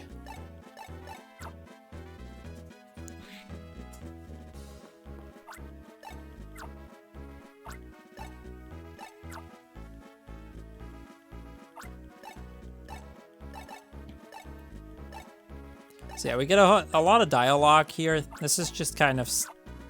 I'll have to be honest, I don't know exactly what they're talking about. I think they want us to investigate the ruins. Like the ruins we were at with Politoed. So that's what we're going to be doing. I don't know exactly what they say, though. It's been too long since I played this in English.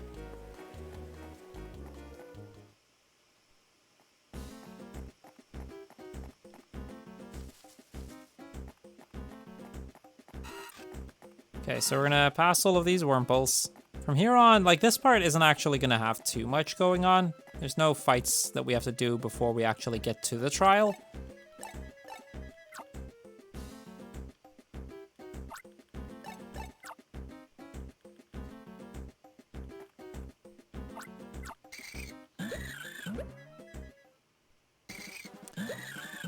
Now, as we get to the bridge here, Plazilla and decide to have some fun on the belly of this Snorlax.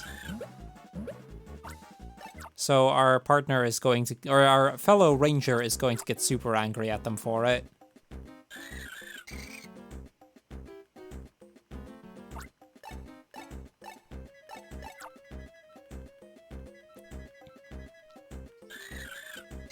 But you know, in the end, all is good. And we're gonna move on to the ruins again.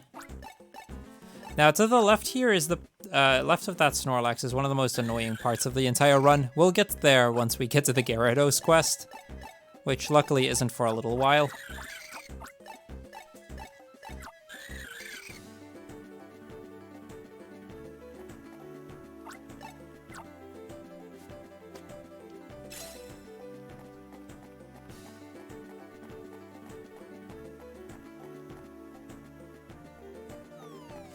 Oh, there we go. Gotta dodge the Spinarak.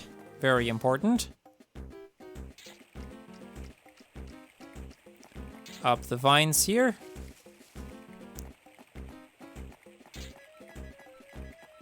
So yeah, while I make it my way to the ruins, I am going to quickly say, if you've been, I hope, first of all, chat, I hope you guys have been enjoying Pokemon Ranger so far. If you'd like to see more of this sort of stuff, I run a lot of Pokemon, so if this is your cup of tea, you know, be sure to hop over to my channel at some point and drop that follow. Greatly appreciated. And while we're still making our way here, I'm gonna let Mayu tell you guys some more about the amazing charity we're supporting here and all the work that UKSG been doing to set up this awesome event for everyone here. Yeah, we are raising money to support Crisis. It's a charity supporting people out of homelessness for their good. They achieved it through education, training, and support with housing, employment, and health. 100% of all your donations will be supporting Crisis.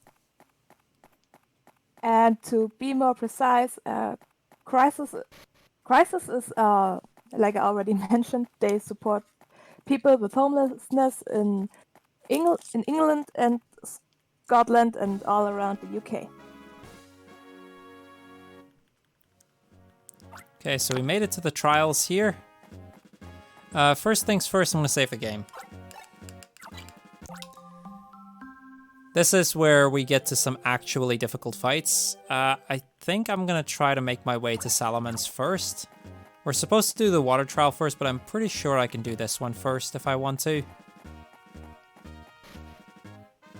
I've never actually done Salamence first, but my puzzle is too uncharged for me to make the Kingdra fight work, and Salamence is actually probably the scariest of all of these.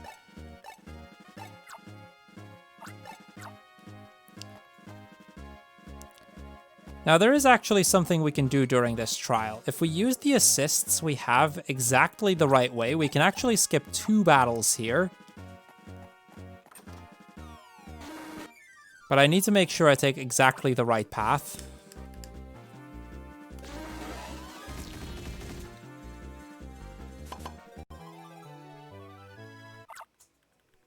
I will say, though, it is a little bit slower for me to do this before Kingdra. It's just, it kind of works out in this specific situation, but almost always I would do Kingdra first. The Murkrow fight going as poorly as it did really didn't help, though.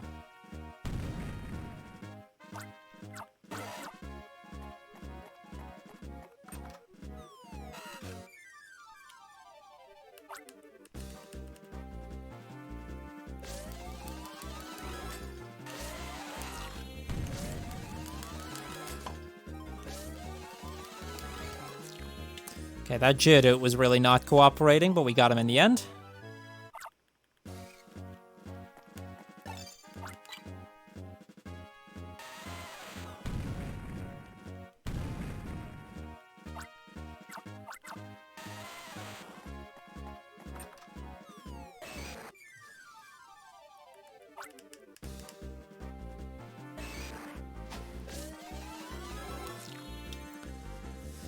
See, by this point I'll have more than the 1 bar that we had in order to do the Kingdra fight, and that can just... It has the potential, at least, to make Kingdra significantly easier. It doesn't always. Kingdra is still a difficult fight, but it should make things easier, at least. So yeah, now for the battle skips. Because I actually managed the path that I took and the assists that I had optimally, I can now decide to skip this fight, and I can skip the one over here.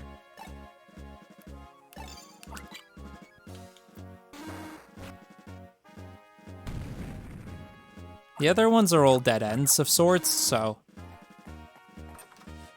But this one has a Shelgon, and I need that in order to get to Salamence.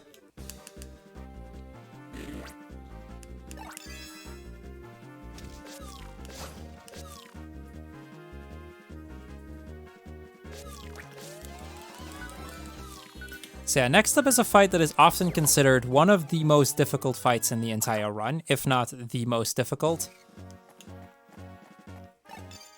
So I'm gonna have to go full focus once we get there. Salamence takes 20-some circles that you have to do back to back. He has Hyper Beam, which does a ton of damage. He has Earthquake, which is a move that completely hits everything on the screen. This can be really easy or really difficult. Let's see how it's gonna go.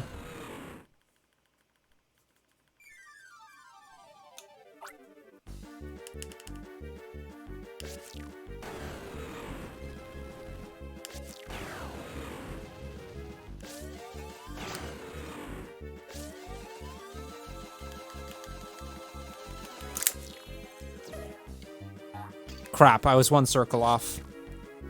Okay, I'm gonna have to wait the cycle here.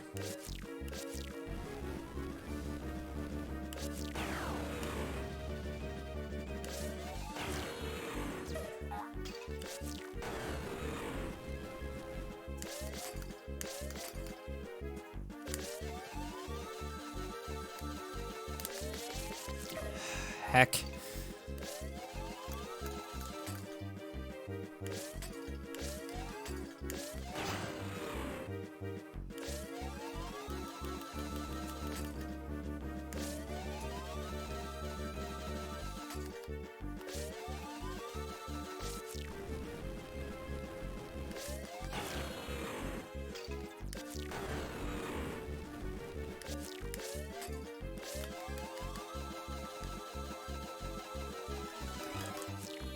Okay, that was not great, but we made it work.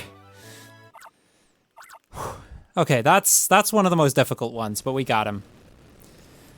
I have lost runs to this guy before.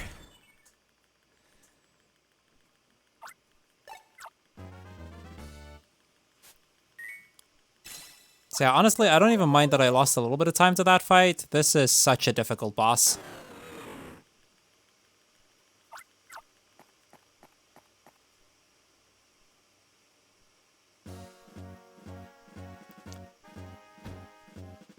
So yeah, every time we beat a boss, one of those torches are gonna lit up. And once all 4 of them are, that's when we can move on. I'm gonna save one more time. This is the only save I'm gonna make for the next 2 bosses, and then before the 4th one, I'm still gonna save again.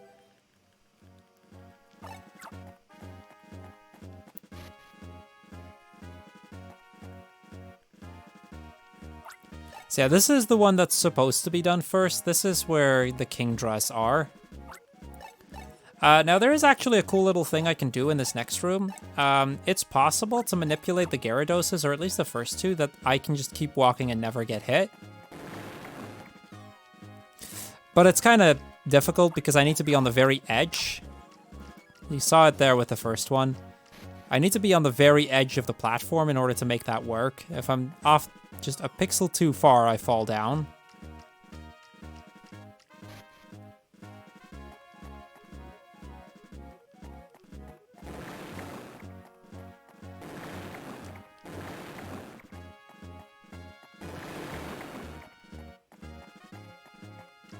Okay, took a few tries, but here we are. That was still pretty fast. So this is where we have to face 2 Kingdras. Now the idea is that once they go underwater, I'm gonna try to unleash Pluzzle.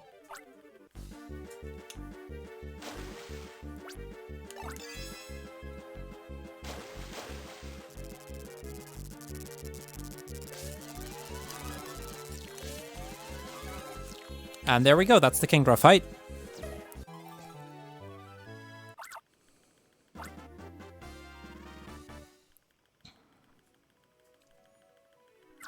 So yeah, this is why I wanted that max charge on Pluzzle.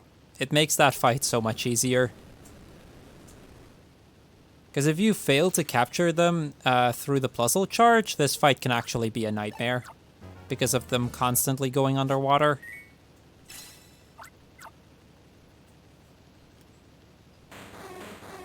So the next fight's going to be very similar to the Dragonite fight from before. We're going to have to fight Flygon, and Flygon is another one of those that's going to be really fast. He's not very difficult usually, but you have to be incredibly fast to get the capture. Okay, once we... now, 2 of the flames have now lit up, and that means that we're going to get a little bit closer to this. At the end of those 4 flames is where a statue of Entei is.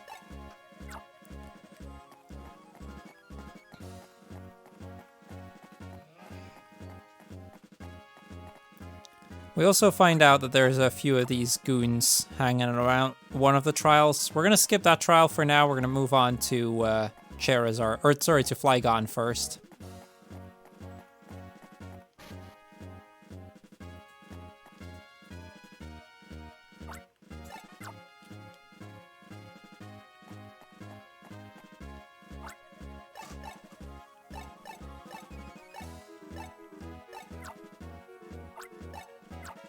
Now we actually have 2 paths we can pick here. The left one's much shorter, but a bit more difficult. But, you know, since we're speedrunners, you know, we're going to take the shorter but more difficult path.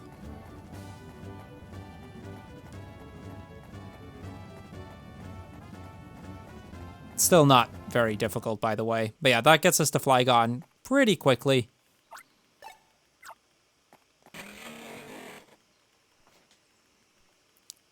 Let's do this.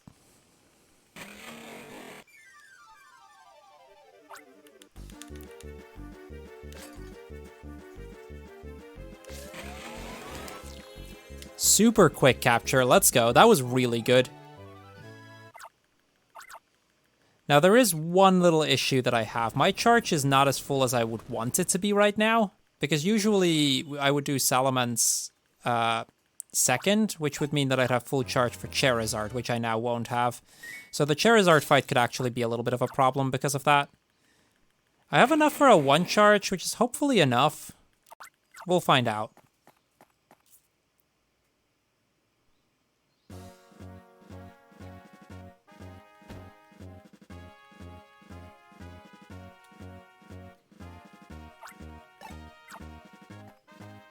So yeah, before we move on,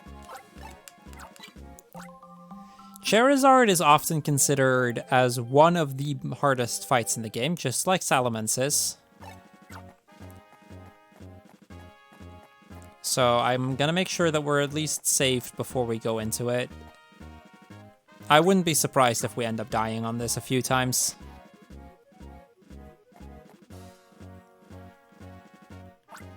Luckily, this one's reasonably fast to get back to.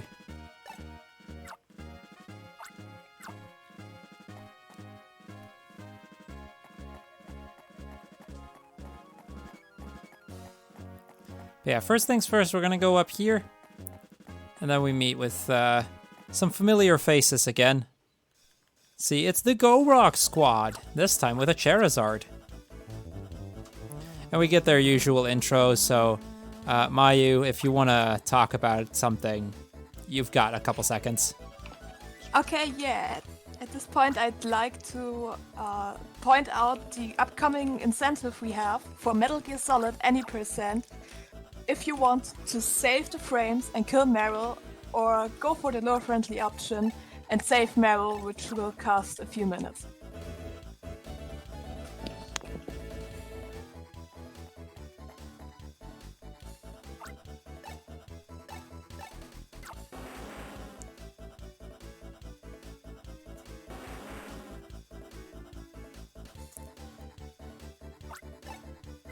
So yeah, the idea of Charizard is, first of all, we need to chase him down. Now, luckily, the pattern he flies is actually the same every time. And then once we've chased him down, we can... Oh, what? Or not. Huh. That is the first time in like 20 runs that I've seen him gone right.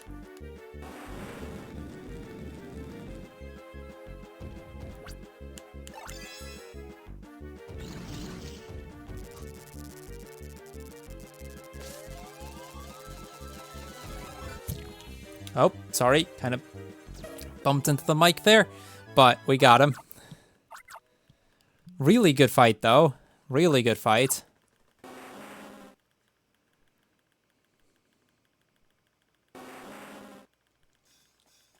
So yeah, that's that. That's Charizard. That went way better than I had expected. See, if you hit the flames that are on the ground, you take damage, and it immediately kills your line as well. So it's really important for me to very carefully go around them.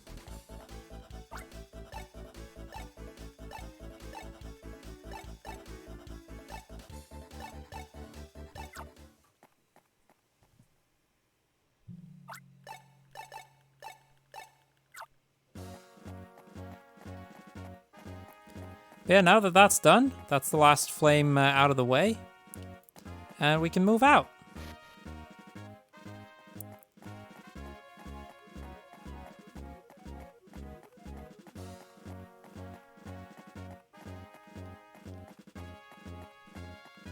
I think we just walk. Yeah, I'm pretty sure we just walk out here.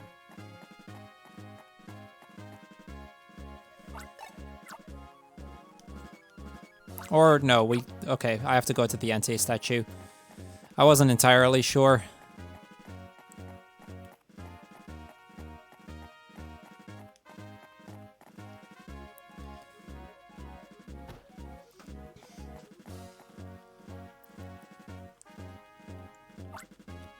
Anyway, last line of flames lit up, and with that we see the Entei statue, well, this happens.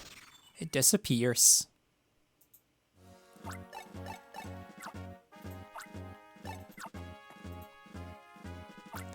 So yeah, at that point we leave this place.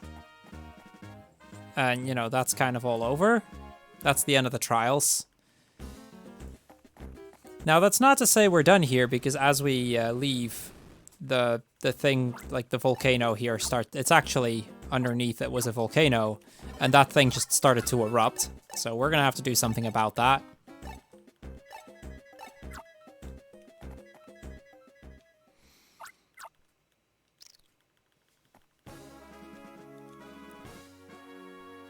Now again, this is actually not considered as a mission. So this is not mission 7, even though this is probably the closest thing to a mission.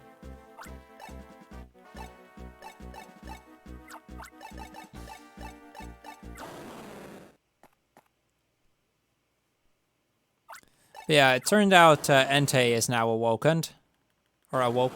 Entei has awoken? Is that right? Something like that. And yeah, we gotta stop him.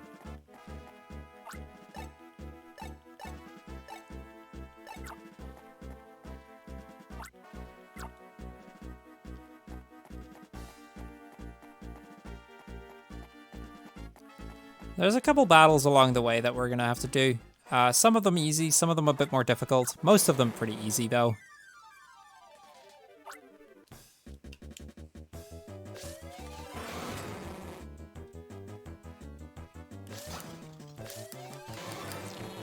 Okay, this one's really easy unless you mess it up at the start, which I did.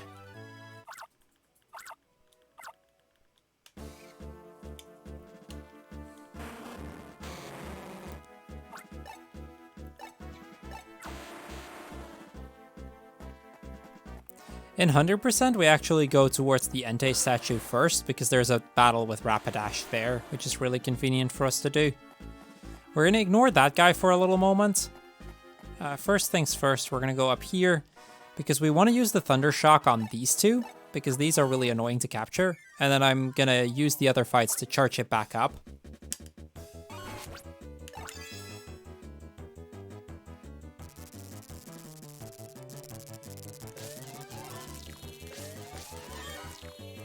So yeah, this fight's really easy once you get the Sneasel down.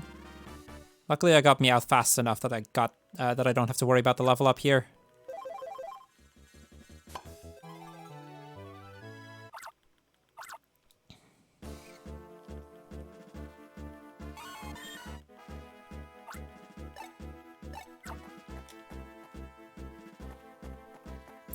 Yeah, up here there's another Rhydon. This time we have to do it without a Bellsprout assist. It's still not very difficult, though. We're gonna use that Rhydon in a moment, but first, that Slugma battle we just passed. We kind of skipped out on this one. Time for that for me to make up for that one.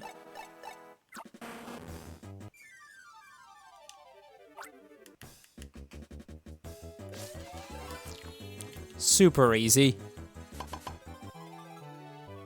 This is kind of the same as with the Slugma Cargo fight. As long as you can get them quick, they're really easy. But if they are allowed to split up, it becomes a nightmare because of the lava trail they leave behind.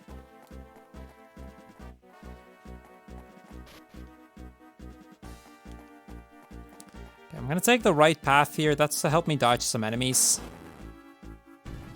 That Slugma is gonna, yeah, that's gonna trigger a battle.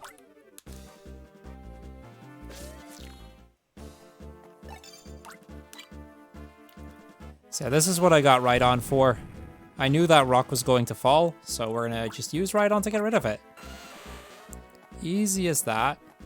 Right path almost always guarantees dodging the Houndoom.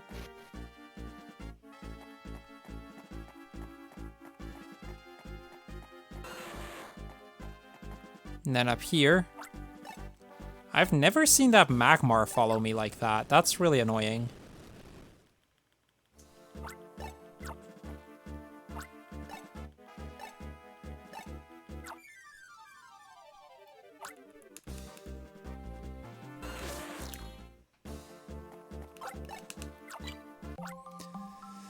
So yeah, 2 more bosses coming up. First one's generally easy, but can go wrong very quickly. Second one's usually not very difficult either. Yeah, this is kind of like the last segment of really difficult stuff until we get a little bit of a break again.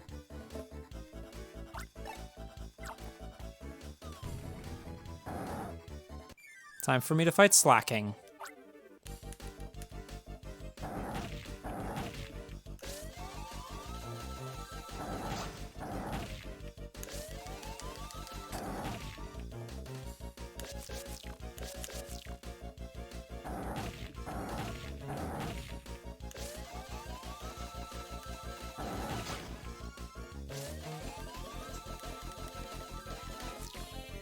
Heck, this is not going well.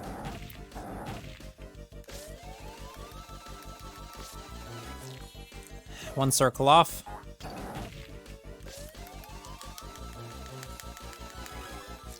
Okay, there we go.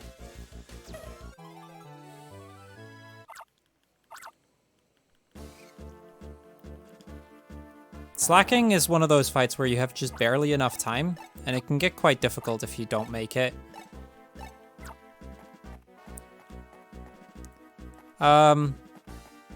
Mayu, I'd like to ask you to tell me what the time on the thing is, or like how far in we are after I beat this next boss. Because this is one of my kind of measure points to see if I'm still on pace for estimate. Which we should be. I'm pretty sure we are, but like I'd like to have it confirmed.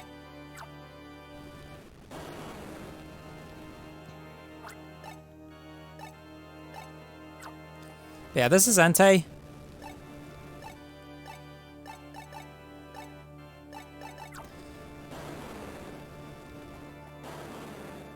Let's see how Entei 1's gonna go. Entei is gonna summon 2 Magmar. I'm gonna try to beat him before the Magmar get close. Like so. See, the nice thing is if you beat the Entei, the Magmar will actually run off screen. And that's it. That's Entei 1.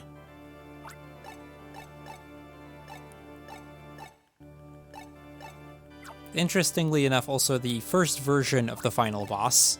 We have to face Entei again. That's the final Pokemon we're going to fight.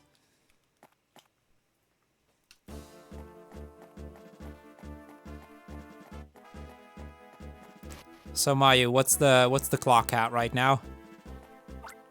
The clock right now is at 1 hour and 51 minutes. Oh, that's actually pretty good. That's better than I thought. Cool. 151's actually very much still on the sub-estimate pace. No problem. That's actually pretty close to my PB pace. Not on, I think, but not super far off, which I'm quite happy with.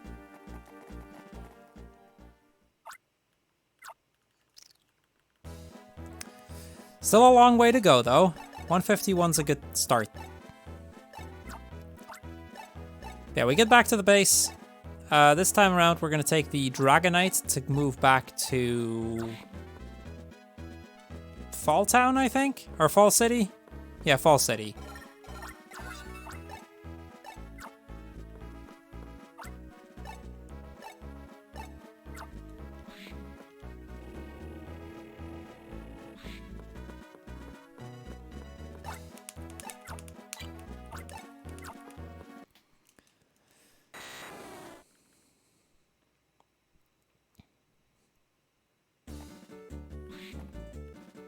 So yeah, back here in Fall City, the professor is going to take us to the Go Rock Squad base, or rather, one of their places, the Dusk Factory. And we're going to clear out that thing.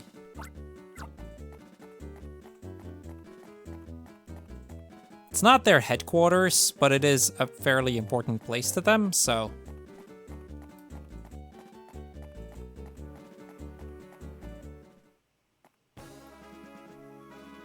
So yeah, mission 7.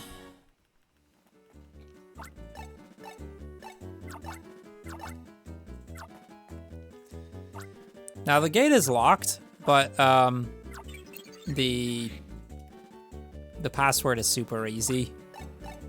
Like, Hastings gets it on the first guess, because it's only a two-digit password.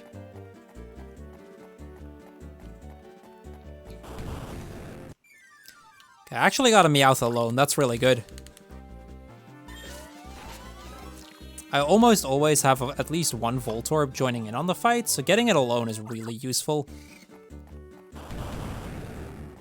I don't mind that I got hit there. It didn't trigger a battle, so we're good.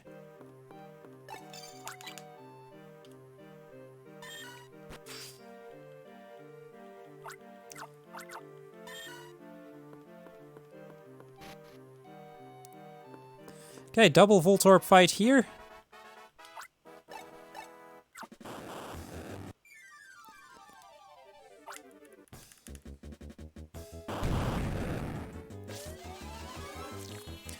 This fight's really easy. We basically just wait for the explosion that always happens at the start, and then we can circle around them while they're recovering. Getting enough circles in basically before they even get to move.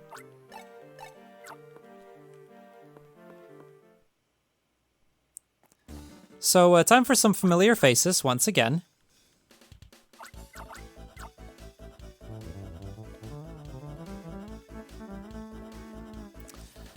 I mean, we can't go through this without this music scene, right? That's very important.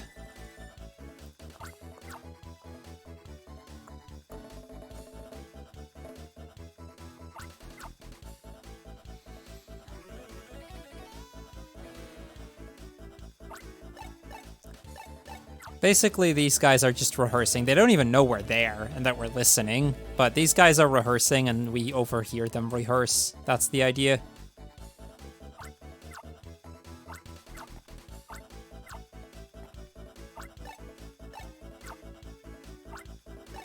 Like, they don't even notice that we're there.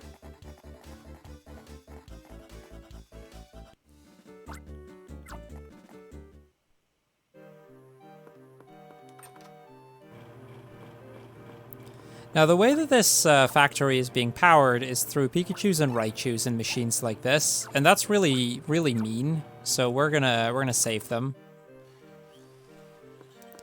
But before we can do that, I have to go through this room, and there's a bunch of Mr. Mime here. Now, I really don't like clowns, so... Or, in this case, Mime. So, not a fan of Mr. Mime.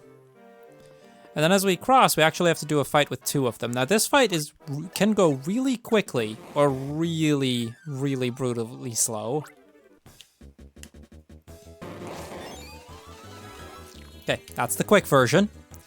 The idea is they always put up a mirror, but those mirrors stay there even when they start to move. And if you hit them, that breaks your line. So you have if you get them immediately, it's a really easy fight. But if you fail to catch them pretty much immediately, the fight can drag on or even kill you over time. Very important we dodge those Drowsy. I'm gonna go up here and we're gonna grab the pincer.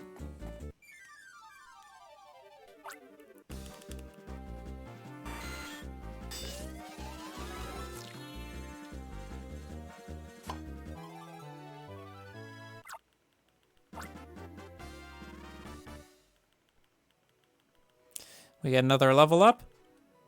We were still at full health, so it doesn't really do much, but it's nice to get. Can Adachi's Hypno again? I think I said Drowsy earlier. I meant to say Hypno.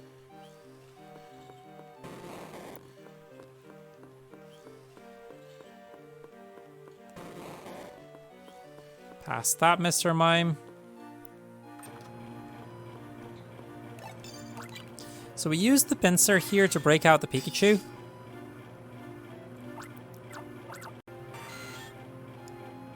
And that actually results in a loss of power for this entire part of the building.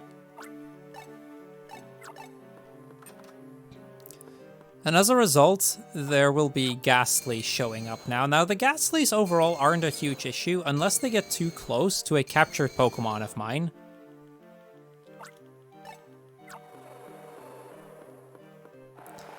Now, in this case, we still don't have any, so it's not an issue, but if they get too close, they'll start using Lick, and that'll actually get rid of potential Pokemon. Especially once we get Houndoom, that's going to be a potential problem.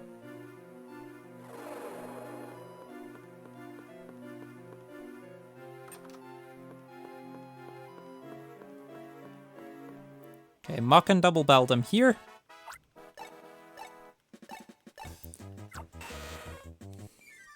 We're going to use Pluzzle here.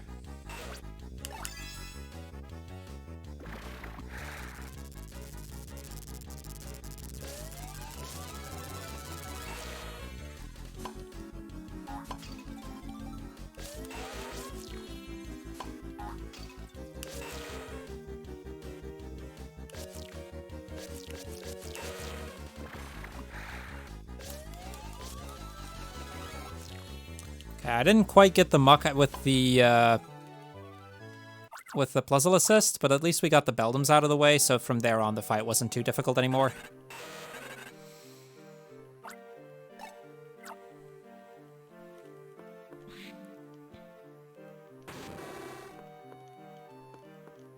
So I gotta wait for the Houndoom to run towards me. Houndoom? Because I don't want that Pichu to be there.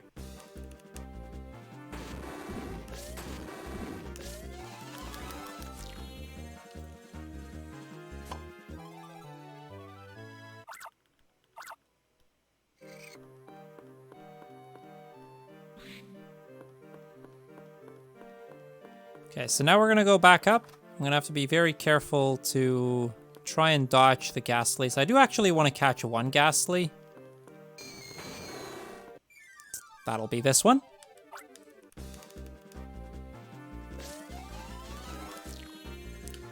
The main reason I want that is for the next fight.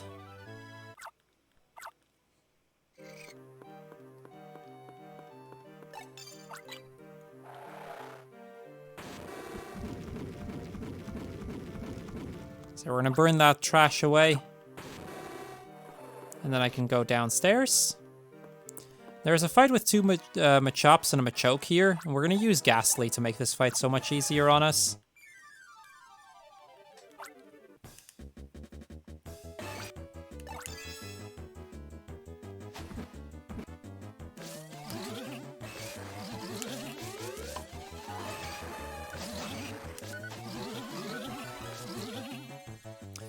Ooh, almost didn't make it there, but we got it.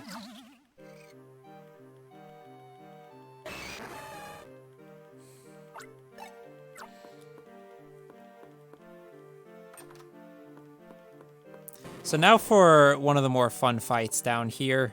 This guy's got a bunch of Rattatas. We gotta fight all of these 8 Rattatas at once.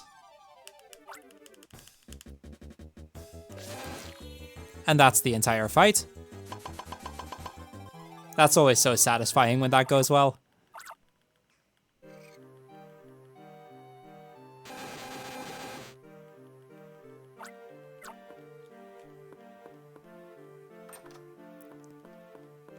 Now, on the right here, there is another pincer that we need to capture. We're going to use that because this part of the building still does have power. Somebody's going to have to fix that.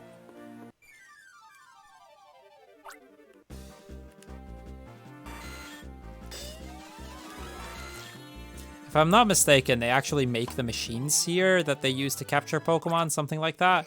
Although that might be Shadows of Almia, where they have something like that. I don't remember.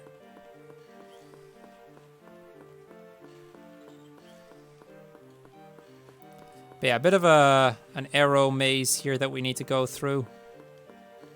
Nope, this one. I know my path around here. Okay, let's go. And then at the top here, we can use the pincer we just caught. Get rid of it very quickly.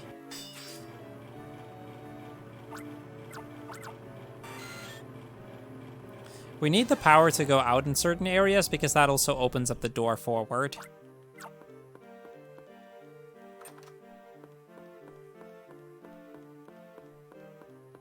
Because all of those doors have like electric locks and whatnot.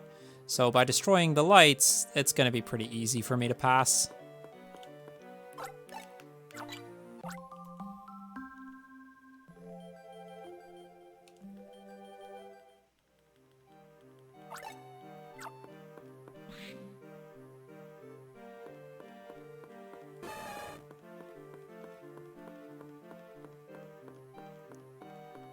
So yeah, we're gonna go around this room, and that's from, like, oh. I was trying to dodge the Machop, but seems he was too close already. Down the stairs, because this basement right here does still have power. Now there is this big red button, and Professor Hastings, being the smart man that he is, I mean he is a professor after all, decides it's a smart idea to press the big red button, which then triggers an alarm.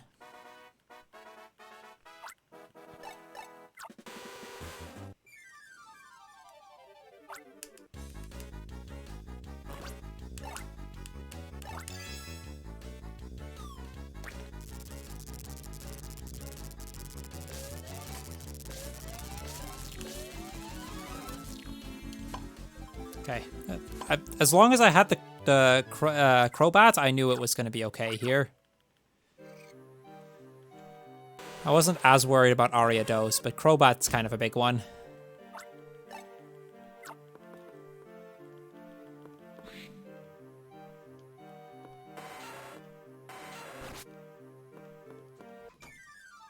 Okay, we still got it without the Ludicolo, that's good.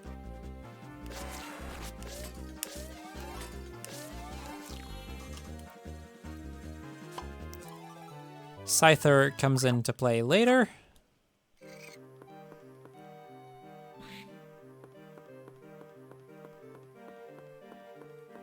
I'm gonna go down here, I was about to say, gotta make sure I dodge the Mr. Mime, but I wasn't able to, sadly. See, down here there is another one of those cages. This time with a Raichu in it.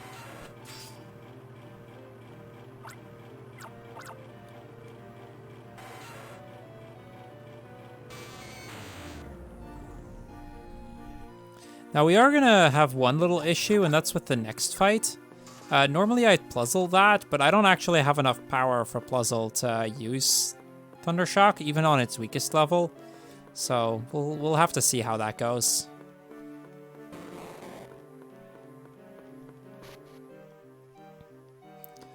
Yeah, back up here, it's time for the final fight of the factory. The final fight of mission number 7.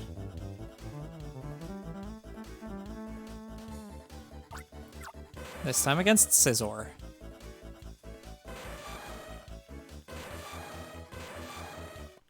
Let's see how it goes.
This is really bad.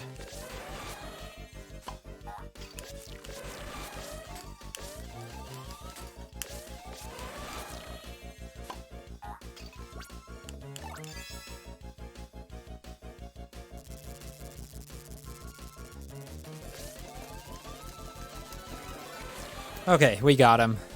He got stuck on the edge both times, and that makes me very vulnerable to him moving at this moment he breaks out. Luckily, we got it in the end. So yeah, that's Scissor. That's the end of mission number 3.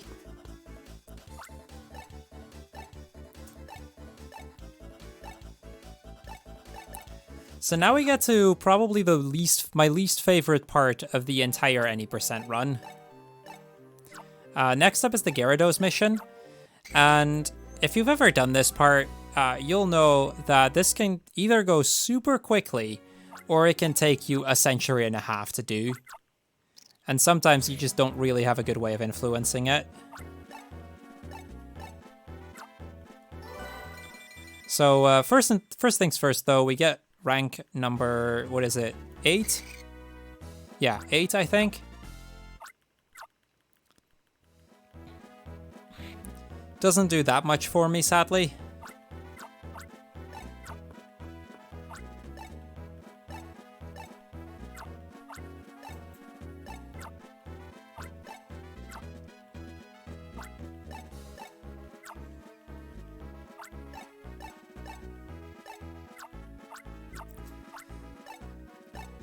So yeah, a bunch of talking, and then we can go upstairs and do this next mission.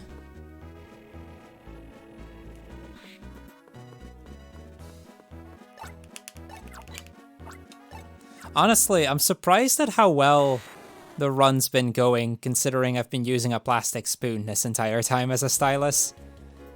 I was really worried that that was not going to go well, but I've been able to adapt decently well. So yeah, for those in chat that missed it, yesterday evening, I realized that I had left my stylus at home since I'm not playing from home right now. So I started to look for alternatives, and the best alternative I could find was a plastic spoon. So I'm using the back of a plastic spoon. Like this is the spoon that I'm using to. Or I'm using that as a stylus, which is actually going surprisingly well.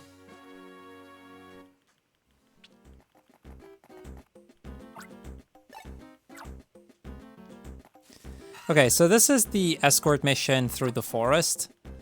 This guy is terrified of bugs, and every single time I get too close to a bug, he will then run away, and that'll set me all the way back to the start of the forest.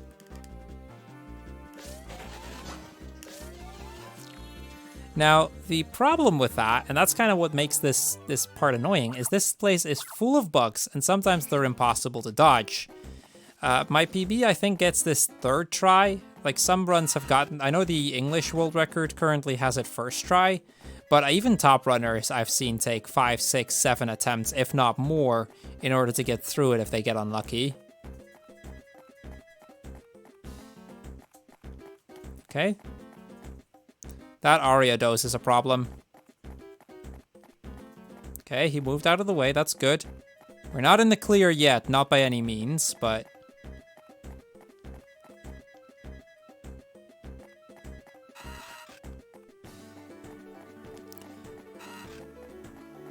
I'm gonna reload this room, I think.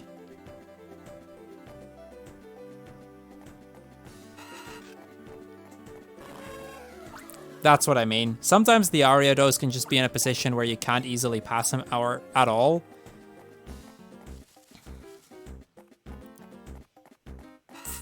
So yeah, Mayu, feel free to keep talking until I get to Gyarados. Sure. I'd like to thank all of you for watching UKSG. Normally we're a 2-day speedrun marathon held 4 times a year in Glasgow, Scotland. But because of the situation we have right now, we are bringing you 3 days of exciting speedruns from the comfort of your own homes to you.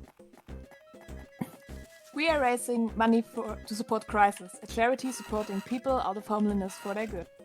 They achieve this through education, training, and support with housing, employment, and health. 100% of your donations will be supporting Crisis. And while I'm with it, I'd also like to thank ESA for supporting this marathon. Besides providing us with their channel for streaming, they are also sharing their gear, technical assistance, and sponsors. Be sure to check out ESA's next event, Break the Record Live, Sonic Adventure DX Edition, from the 30th of October to the 1st of November. Okay, we actually made it, I think. We're almost there. We'll see. Yes, okay, we made it. Third try, that's about on par with PB. It was a bit slow, but I'll take it. That part can be so awful, because the movement of the bug-type Pokemon there is completely random. Yeah, and at the end, the guy decides to kick a Magikarp, and that causes this Gyarados to spawn, and now we need to fight the Gyarados.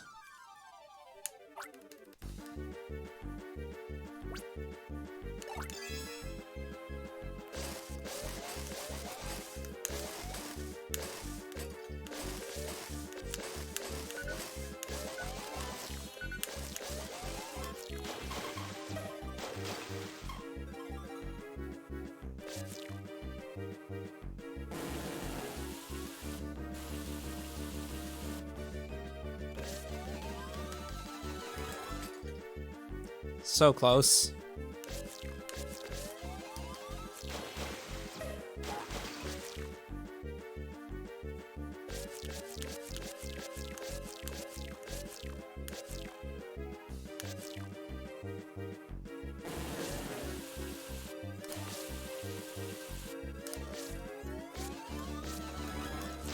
Okay, we got him. Okay, so that's the end of that mission. Now we're actually getting into the mission with one of the hardest boss fights in the game. The next boss fight, or the next, yeah, because Gyarados was, now that Gyarados is done, the next boss fight is going to be the Mission 8 boss, which is Steelix. If you've ever played this game casually, you might remember Steelix as an insanely difficult boss fight.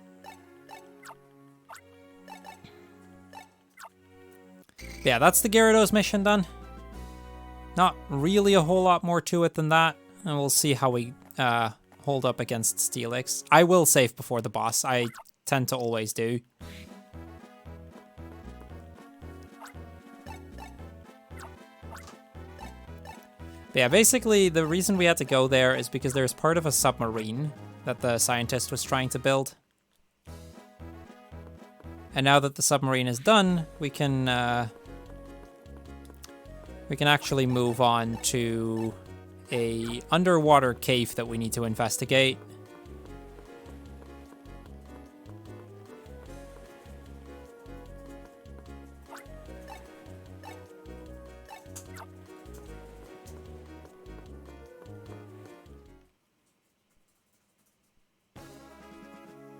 So yeah, that starts mission number 8. Now, mission 8 in and of itself is a really cool mission. It's tough, but it's a really cool mission.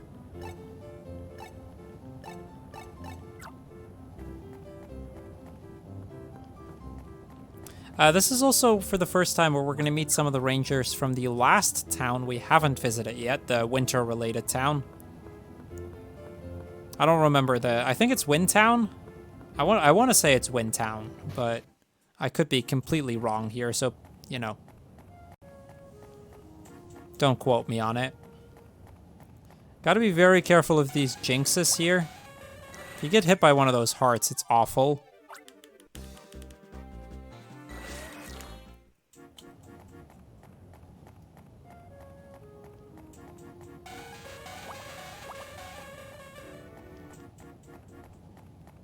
Basically, the heart causes you to be confused, which makes your movement, the D-pad go into random directions. So it's really hard at that point to actually move the correct way.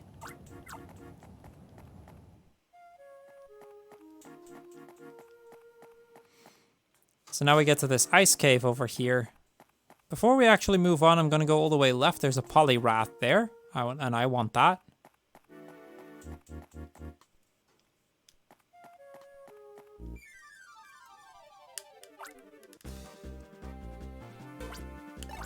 Gonna use Puzzle for this.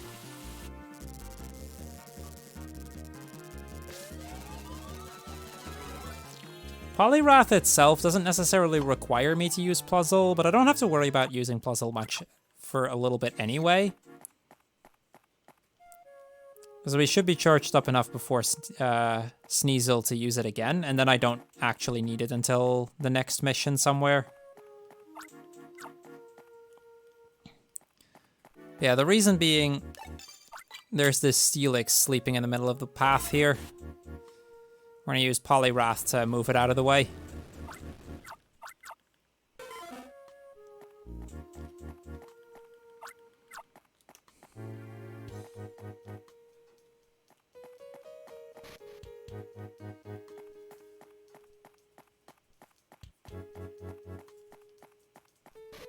And I just ignore all of that, and we get to this ice room. Here we also meet the leader of the Windtown Ranger base.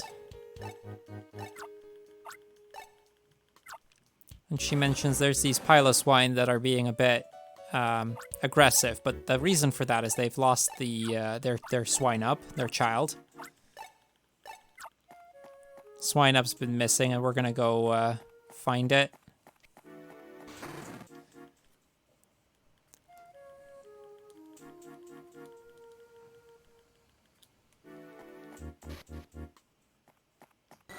Gotta be careful about dodging everything here. Okay, this sliding puzzle can be surprisingly difficult sometimes. The gaps are always in the same spot, but it's really easy to hit one of them. Like, you can't just hold left or anything, because that at some point you'll hit something.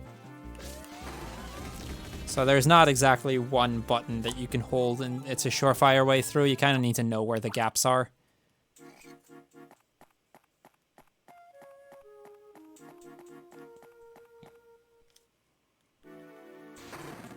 So yeah, now that Swine-Up is back with the Piloswine, they're all gonna calmly get out of the way so I can move on.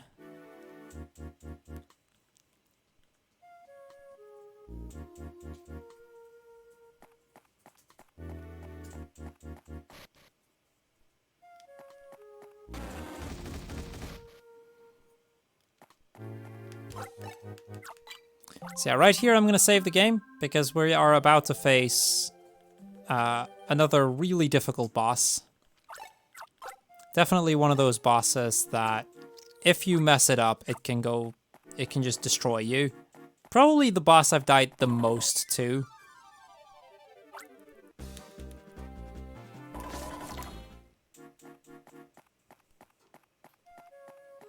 Then up here we have Sneasel. I don't actually have Bluzzle, so we'll have to do it without. That's okay though.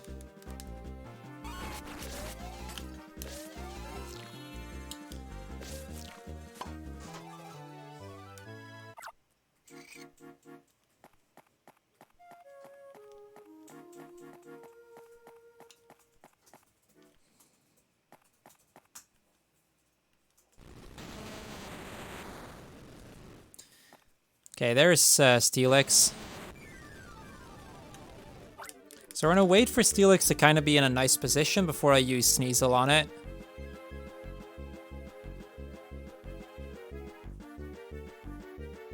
It's completely random when he'll be in a position I can use.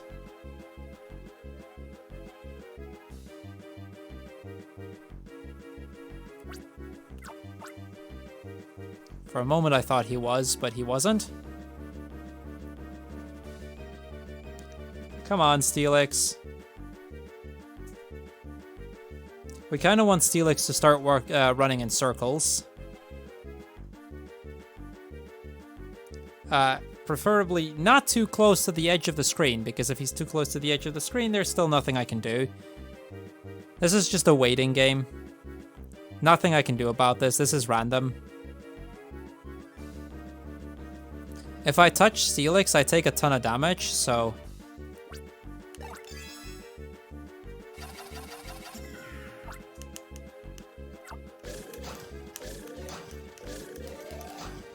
like so.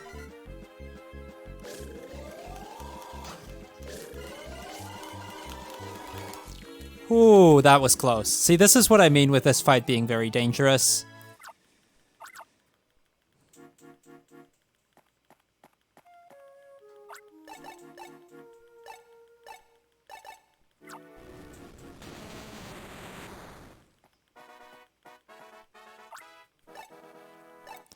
Okay, now that Steelix is out of the way, we've actually got...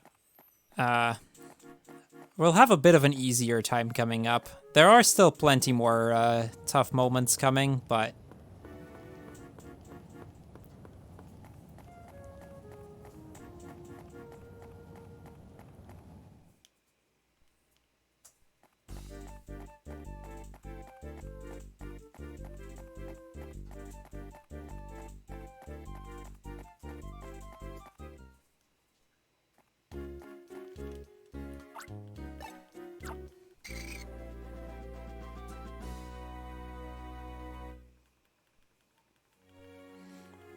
Yeah, that's mission 8 done. We've got 2 more missions to go.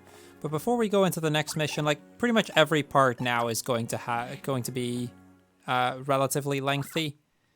The next mission's going to be infiltrating the base of the evil team. But not before we get to rank 9.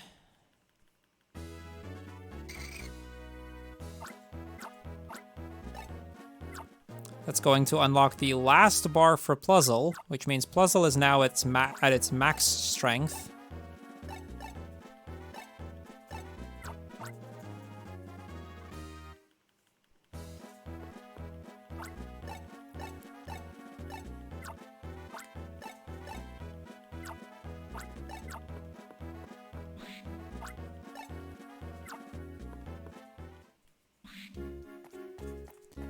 Now from Windtown, all we have to do is go north for this last bit. This is where both missions 9 and 10 are going to be. I'm going to attempt to grab a Poliwhirl along the way. We want that for the Charizard 2 fight.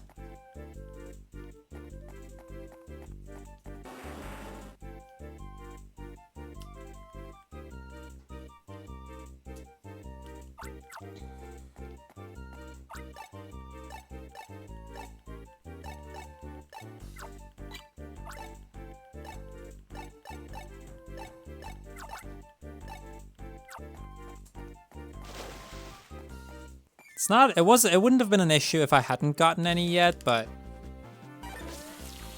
it's nice getting this out of the way.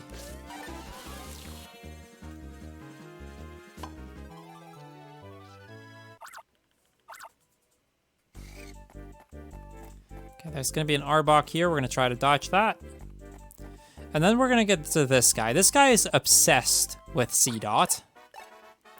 You'll see what I mean, but first things first, we have 6 C-Dots to defeat.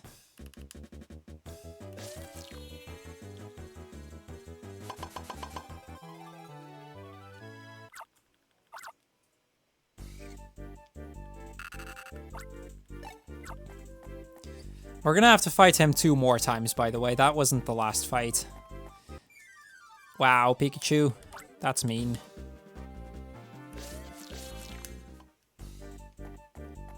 See, when we get all the way to this side, he's over here again, this time with 8 C-Dots.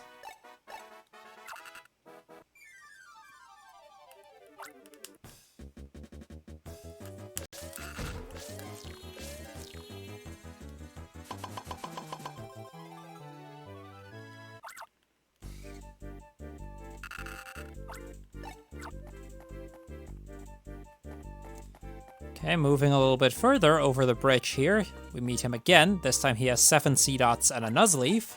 This is actually the last time we're fighting him, though.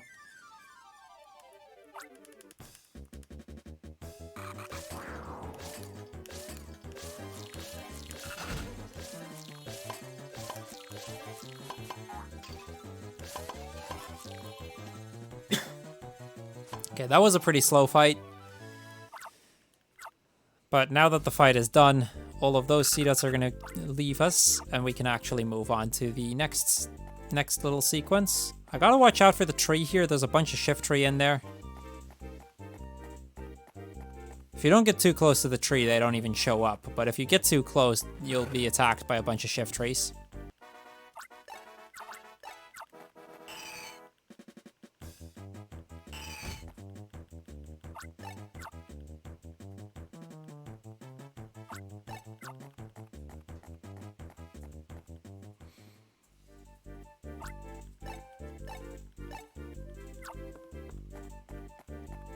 So yeah, then they use this Altaria to create this big fog. That's not an Altaria. And now I gotta find it. The way it flies is random, so the position isn't actually always the same.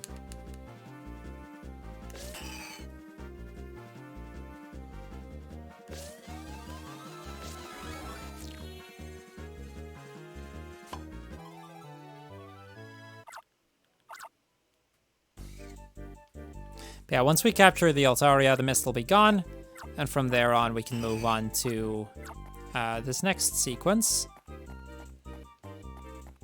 This entire part, making it up the mountain, is fairly long, and then we get to the actual Go Rock Squad base.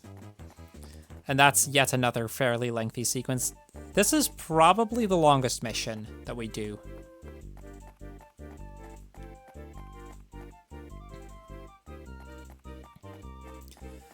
Now the path forward is blocked, so we're going to use this pile of swine to help us across.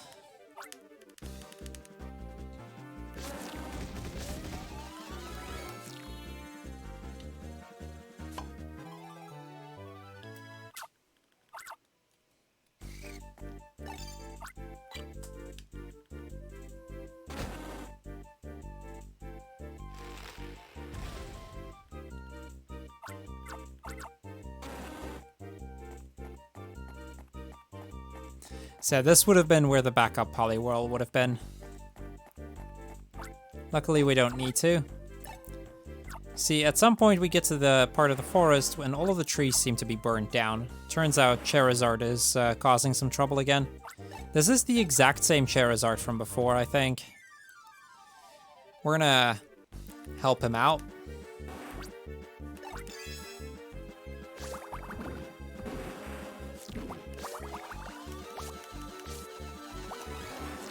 And that's the entire fight. This is why we needed the Poliwhirl. It makes this fight so much easier.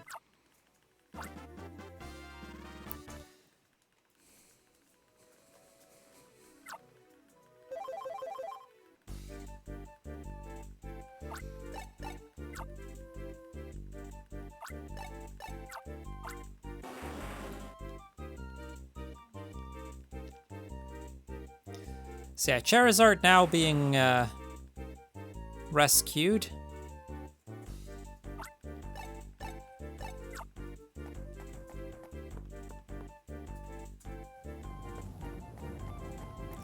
We're gonna go further up the mountain.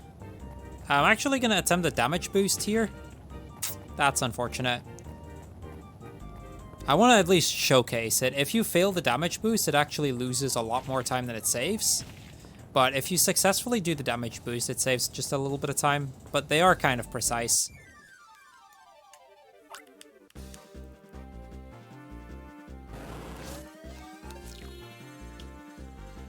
So I don't necessarily have to get this Tangela, but I need 2 Tangelas in total. So we're just going to grab that one. And then up here, there's another fight. This guy, time Shelgon and Aerodactyl.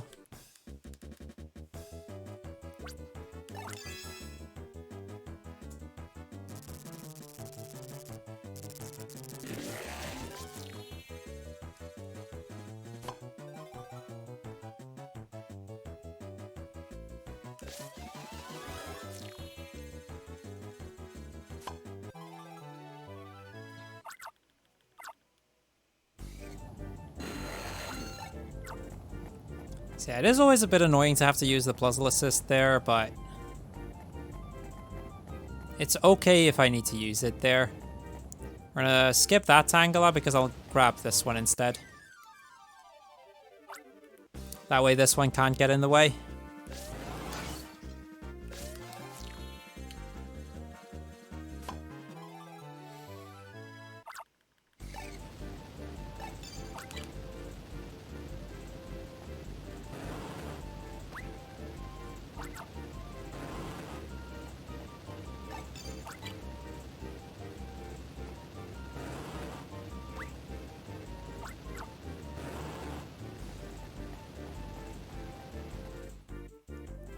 Okay, we've almost made it to the end of our climb up the mountain, and then we still have to do the entire base.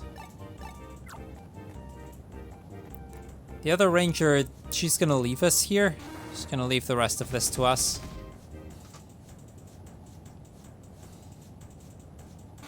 Gotta make sure I dodge the Gligar.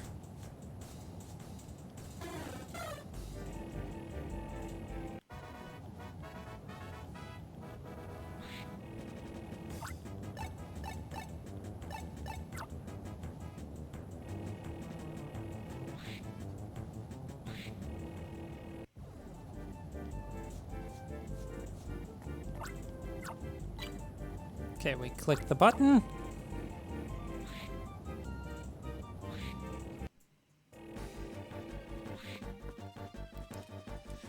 Down here we find one of the other rangers from Windtown, and this is where we get a bit of an alarm sequence. There's a bunch of alarms that we need to not get hit by, because if so, we have to redo this entire sequence. This one's a bit more easy than the escort part though, because here we at least have some level of control over it. Because this is all cycle based.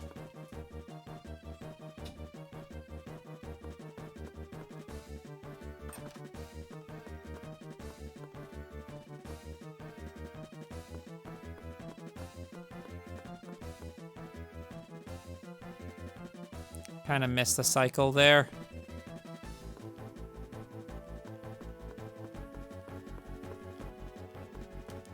Oh, almost messed that up. Just barely made it work.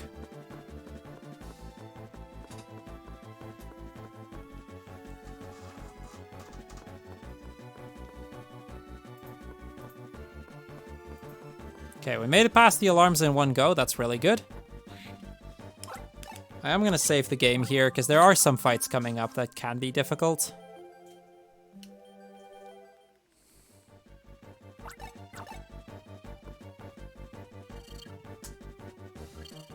No, that's the wrong warp.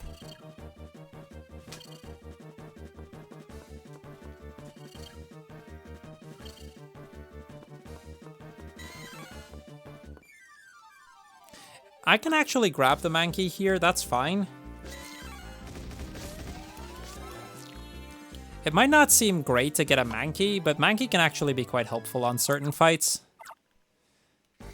There's a strategy we tend to make use of quite a bit, where we use Puzzle and then Mankey. The fighting type assist essentially makes the amount of circles you need half of what it was at first.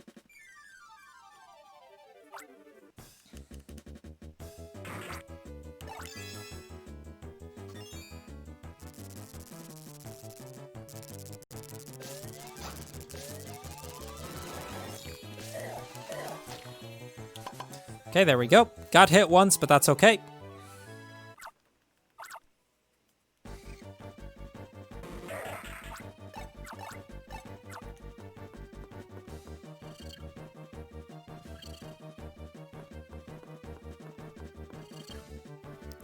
So this is just the usual teleporter maze that you see in just about every Pokemon game, at least at some point.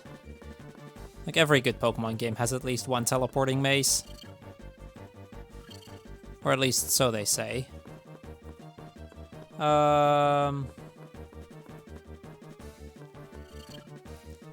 This one, and that should get us to the stairs.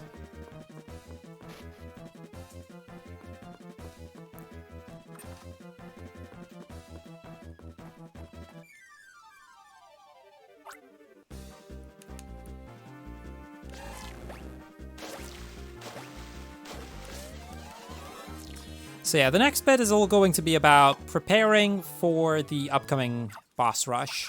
There's going to be a boss rush of like 5 boss fights back to back. Or 4? No, 4, I think. Either way, a bunch of boss fights back to back. And we gotta make sure we're ready.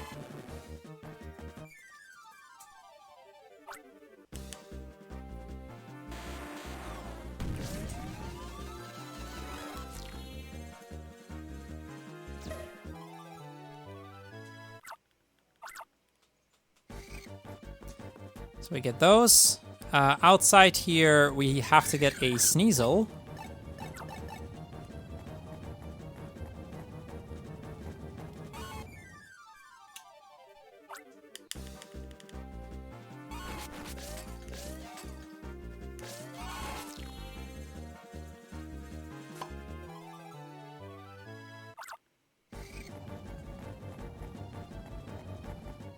And then once we get back in, I'm going to grab another Croconaw.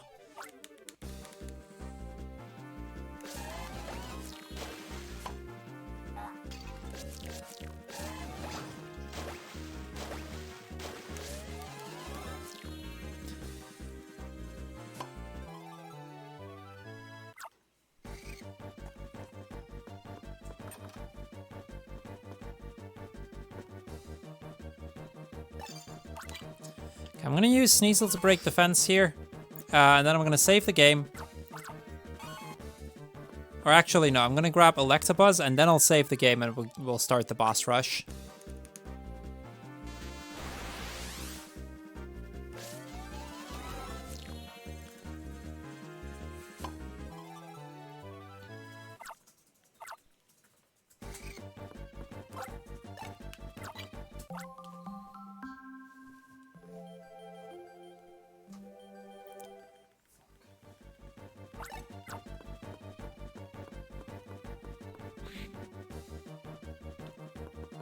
Okay, so in this boss rush, we get to face each of these Go Rock Squad members.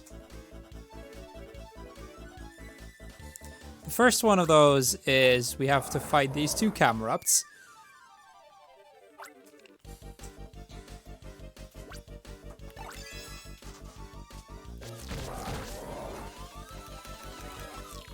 That's it, that's the entire fight. We use Graveler and it's pretty easy from there.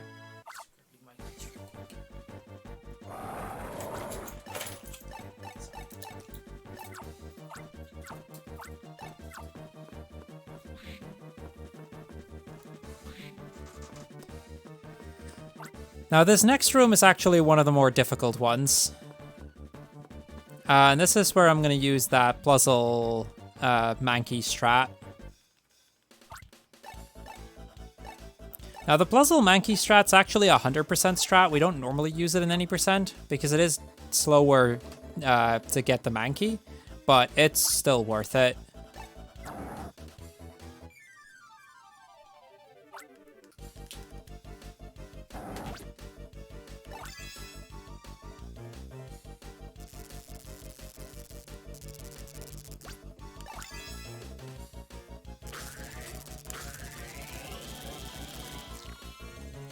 There we go. See, this is how quick that can go.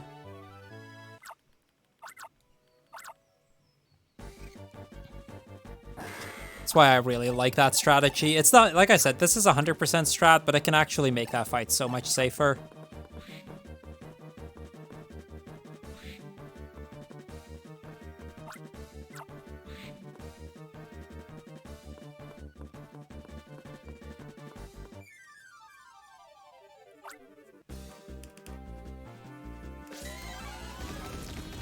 So I'll do it again. Similar idea. By grabbing the Mankey here, I can actually set up for another one of those. This time for the Scyther Scissor fight. Alternatively, I can use Tailo for this fight. That's another strat that's actually used sometimes, but I didn't get the Tailo, so...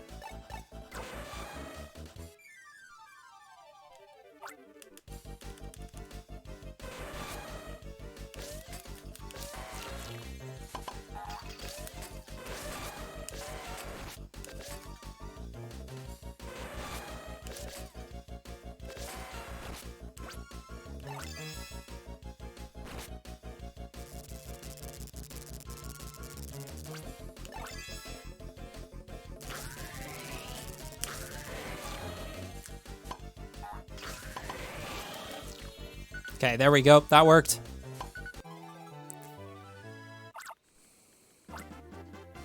I needed to make sure I got the Scyther out of the way, otherwise that was never going to work, which is why I decided to let it just go, even if I didn't have the Scissor yet. Sometimes you get, like, that's kind of a thing you might not have seen very often in this run, because usually you don't see it. But sometimes I actually purposely capture some Pokemon and let others go to make the rest of the fight easier, because a lot of these sort of fights are really difficult. Gonna make one more safety save. We're actually in a really good position right now, but this next fight's one that I've lost a few runs to fairly recently. So I'm gonna take the safety save to make sure that we don't lose a run to it today.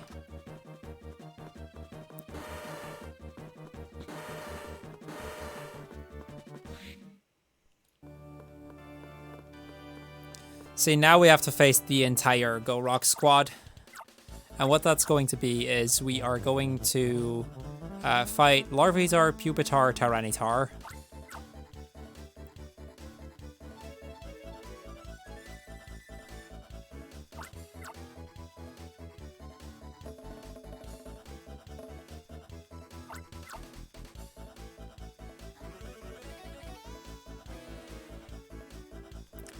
So let's see how we do on this one.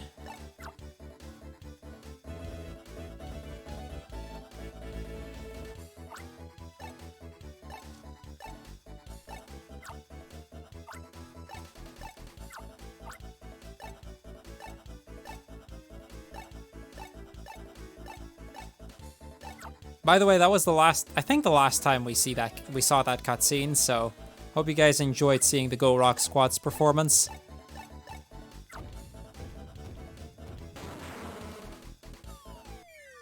Okay, I'm gonna try to get the Larvitar before using the assists.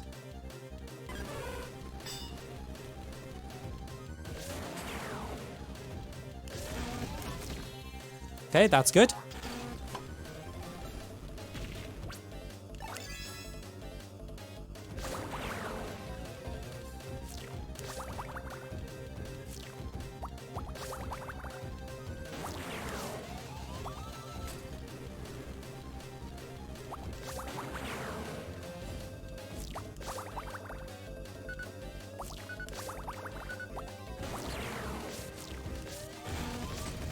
That's really bad.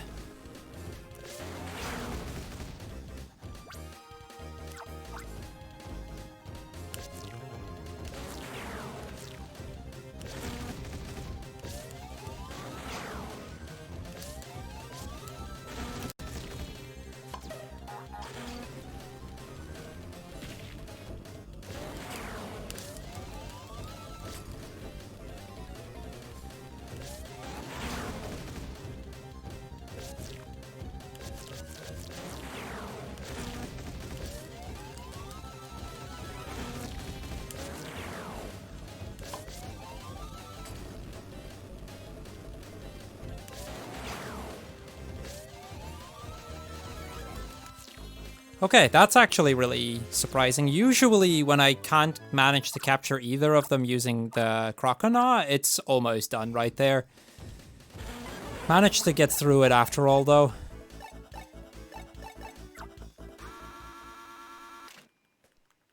So yeah, that's mission 9 done.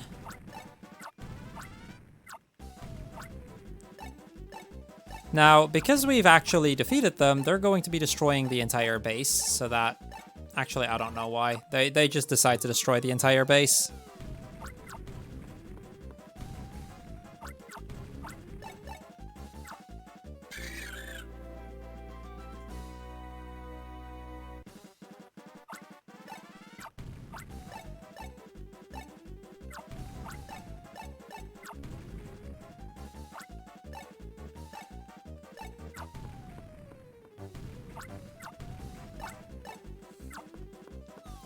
So yeah, we're gonna just use this escape thing to get away. Since I am going to have to release Electabuzz soon anyway, I'm gonna use it to just go back to full health. I might as well. There's always a cutscene that shows up at the end of these sort of missions where the Pokemon leave again. And this way, that cutscene won't happen, and I still have my full health.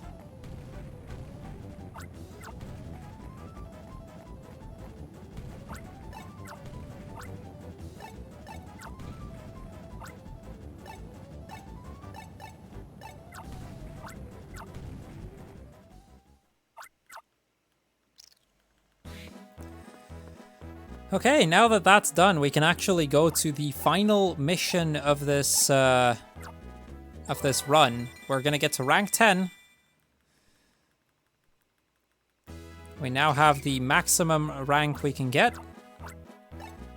We're gonna unlock the 7th slot for our Pokemon, so we can now have a full party of 7. Now, in order to actually get to the final mission, we actually have to do a little bit of a side mission where we have to collect all three of the Gen 1 evolutions.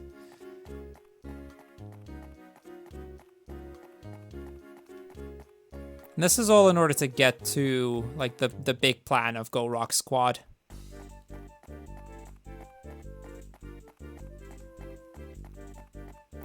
So we're gonna dodge everyone here. I really don't want to fight Arbok.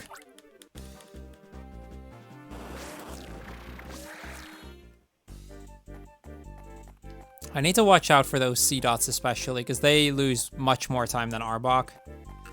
The sea dots only take 1 circle, so in order to get away, I have to capture one of them.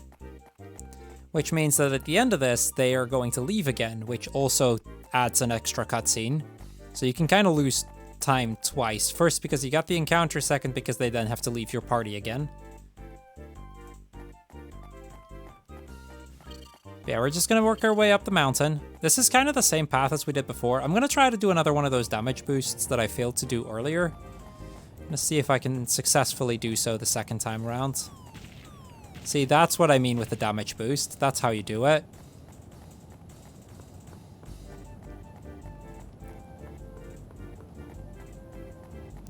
And now we can actually go further up the mountain here. We couldn't do that before. And this is where officially mission 10 starts.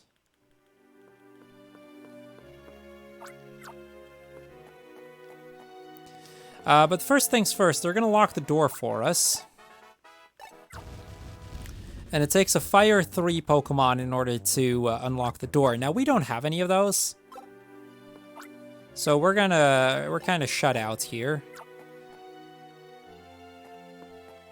Because, yeah, how are we possibly going to get in? And then, lucky for us, an old friend of us shows up. It's Charizard! Charizard's going to open the door for us.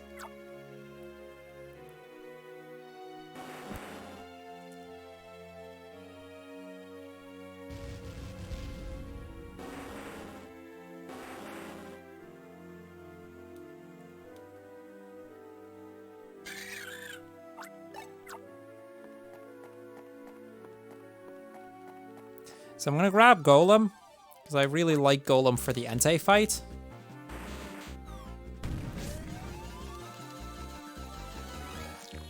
See, this part isn't just getting all of the evolutions to their respective spot. This part is also very much all of the setting up we get to do towards the final bosses. Every Pokemon assist that I want to use in the final boss rush, I have to get in this area.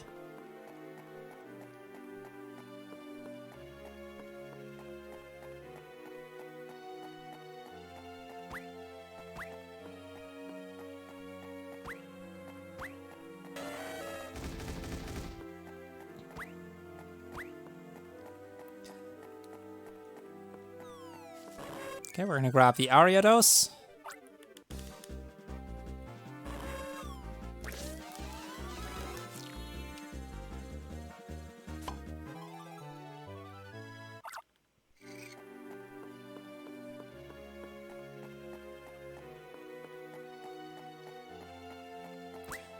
Wait, wasn't there... Yeah, I was about to say, I'm missing one of the evolutions here.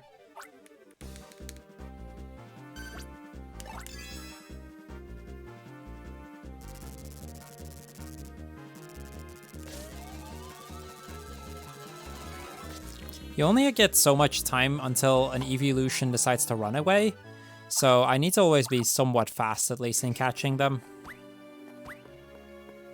Luckily, it wasn't an issue this time around.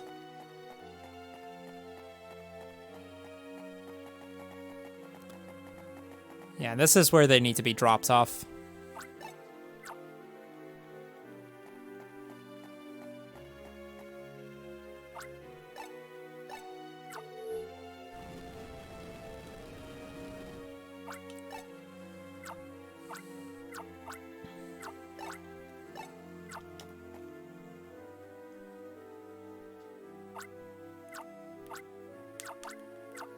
Okay, I'm gonna drop off Vaporeon here, make some room in my inventory, or in my party.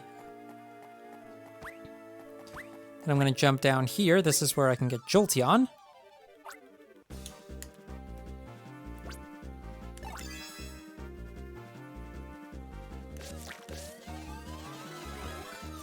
So the main problem with Jolteon is it's super fast, so this'll take care of that.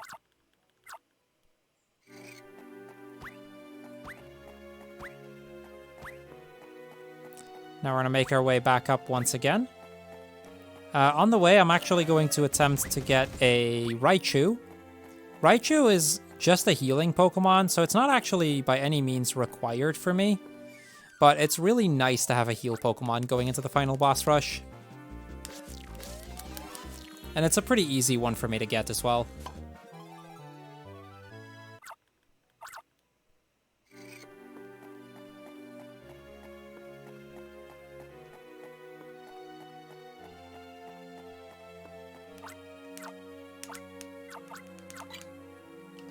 Gonna drop Jolteon off there.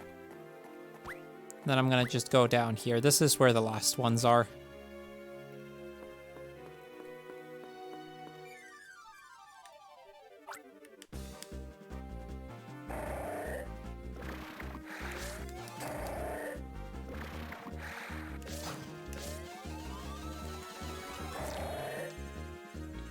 Gonna grab Swalot.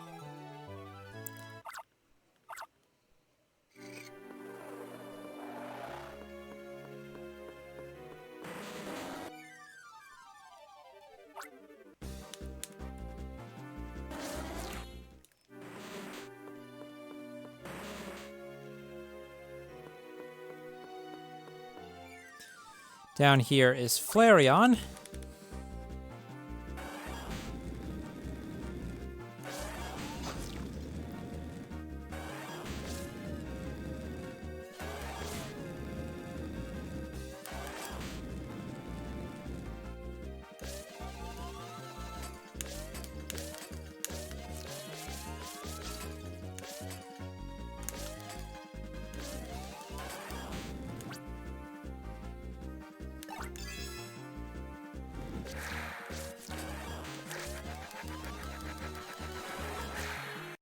Okay, I'll grab another Swalot in a moment.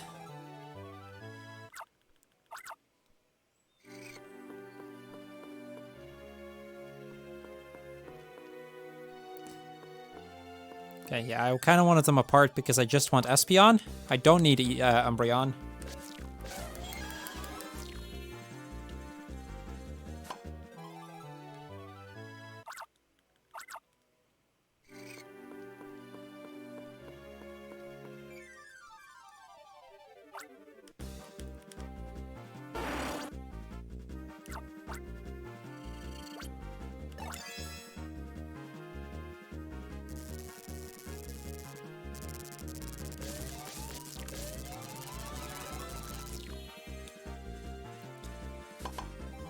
Okay, we get 2 Gengars. And then I just grab the Swalot back and then we're good. Then we've got everything for now.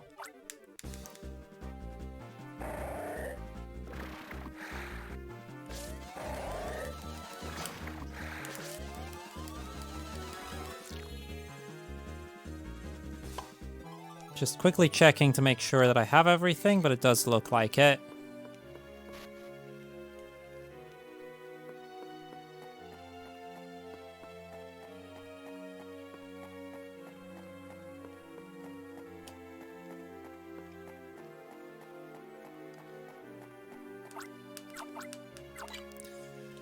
Okay, there we go. That is all of this. With that, the final door opens up and we now have a boss rush. There are about 7 fights left? 6 fights? Something like that. As a heads up for the tech team so that they kind of know what to expect, we're still a bit away because there's still a bunch of fights and many of these are quite difficult. But time is at the end of the jingle of mission complete after the last fight, which is about like a minute and a half or so after the last fight. And in the meantime, Mayu, if you have anything to talk about, this is probably your last moment for this run. Yeah, sure. I once again like to talk about that we really appreciate the help from ESA to support this marathon. Besides that they are providing us with their channel, they are also providing they're providing their gear and their technical assistance and their sponsors. Please be sure to check out the next ESA event, which is Break the Record Live Sonic Adventure DX Edition, which is from the 30th of October to the 1st of November. Okay, so that's the first one. On to the second one. These are just the grunts. These are just kind of the early fights that we need to do before we actually get to the final bosses.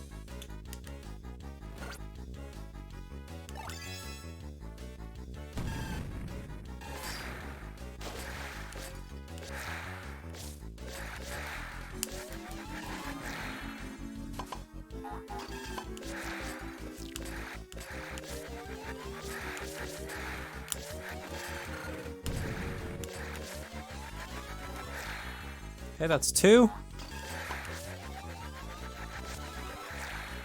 And there we go, that's this one. Just in time.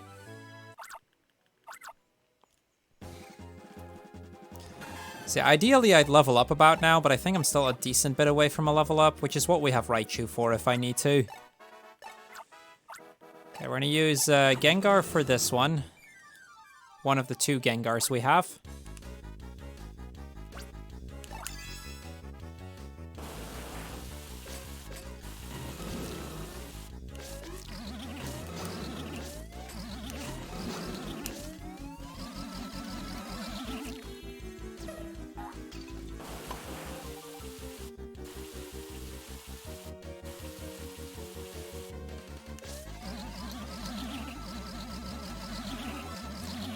Okay, there we go. So far, so good. We still have 13 health and a Raichu, so we should still be okay. I can use Raichu if I need to, if I really feel I need to heal. But I want to generally save it as long as I can. So this is the point of no return. After this point, there is no option to save anymore, which we're not going to do anyway, because it's quite a backtrack to the last save point. Yeah, remember the guy we saved from the forest earlier? Turns out he's the big bad evil boyo. Totally not a surprise there.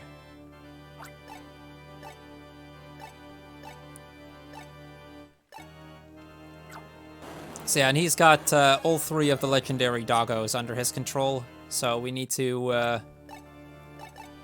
go fight him. We're gonna fight the dogs one by one, starting with Raikou, then Suicune, then Entei. All 3 of these can be difficult. All 3 of these can be easy. It really depends on how things go, so we'll have to wait and see.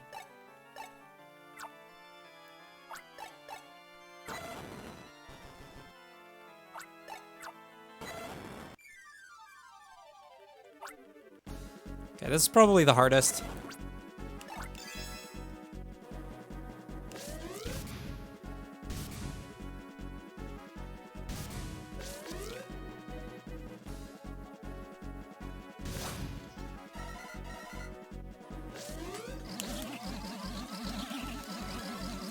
Okay, that's good. We got him. I'd really like a level up right about now. We did not get it.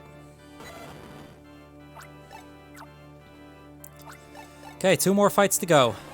We're almost there.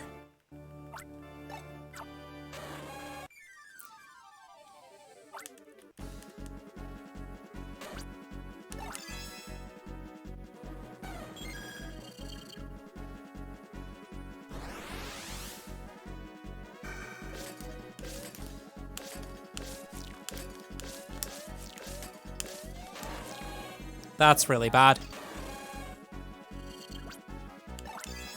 I really hope Plazzle can help here, otherwise we might be in major trouble.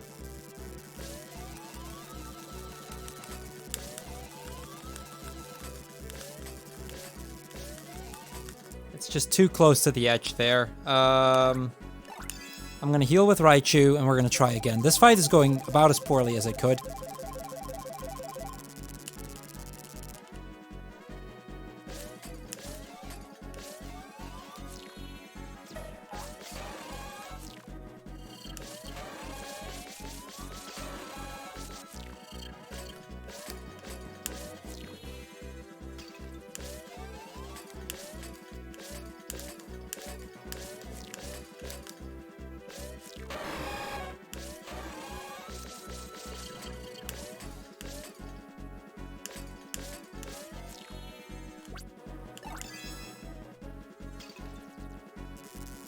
Oh, come on.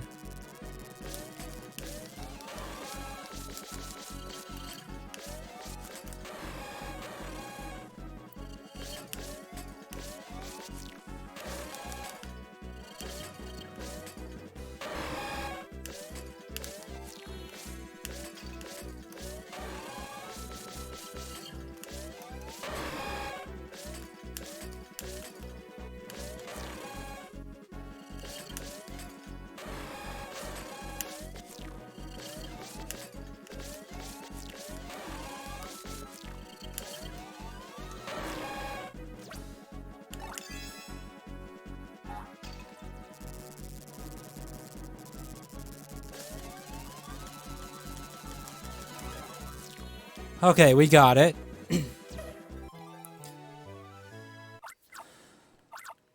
Okay, that was really not that good, but we got it in the end. We just have Entei left.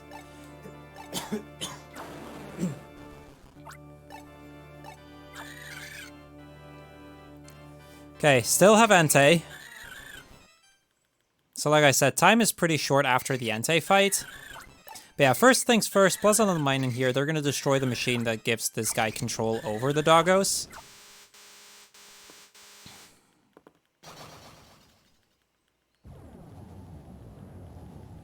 And now that that's destroyed, Entei is back to his usual self.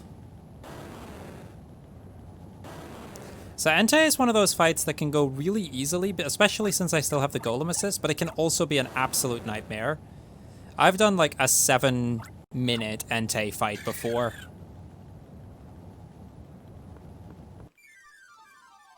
But at least no duplicating itself, like Suicune.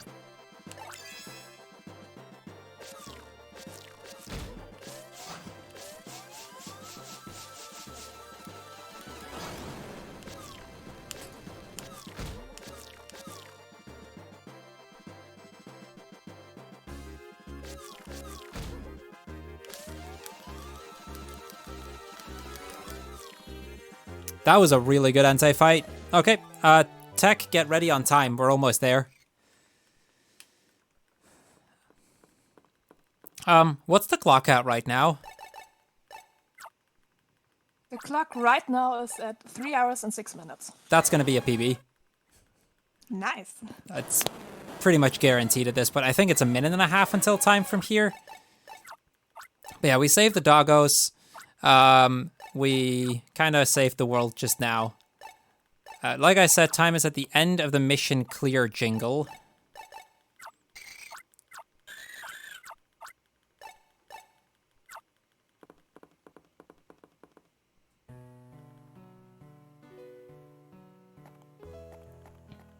So yeah, Hastings comes walking in, but Hastings is going to stop this guy from getting away. We get to arrest him. Yay, we saved the world. All is good again.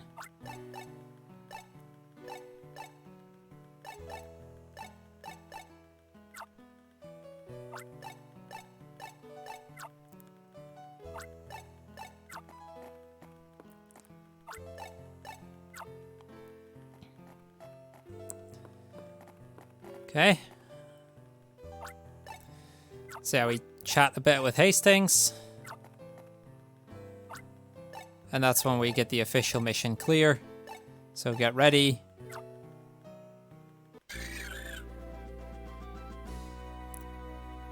Time. So yeah, that's Pokemon Ranger. That went much better than I had expected. I did not expect a PB. I knew it was possible because my PB was during a 100% run, but still. In any case, first of all, chat, I hope you guys enjoyed Pokemon Ranger. This was a lot of fun to do. Thank you very much, UKSG, for having me. In case people in chat really like Pokemon speedrunning, both main series and side games, I do quite a lot of Pokemon speedrunning over on my channel, so if that's your cup of tea, be sure to head over there. Also can strongly recommend, if you're into Ranger, to check out the Ranger Discord. It was recently created. I think it's up on the speedrun leaderboards already, but it might not be, because it was literally created like 3 weeks ago or something. 2 weeks ago. Definitely worth checking out. Thank you everybody for joining me on this fantastic run. Thank you, Mayu, for hosting this, and yeah, hope to see you sometime.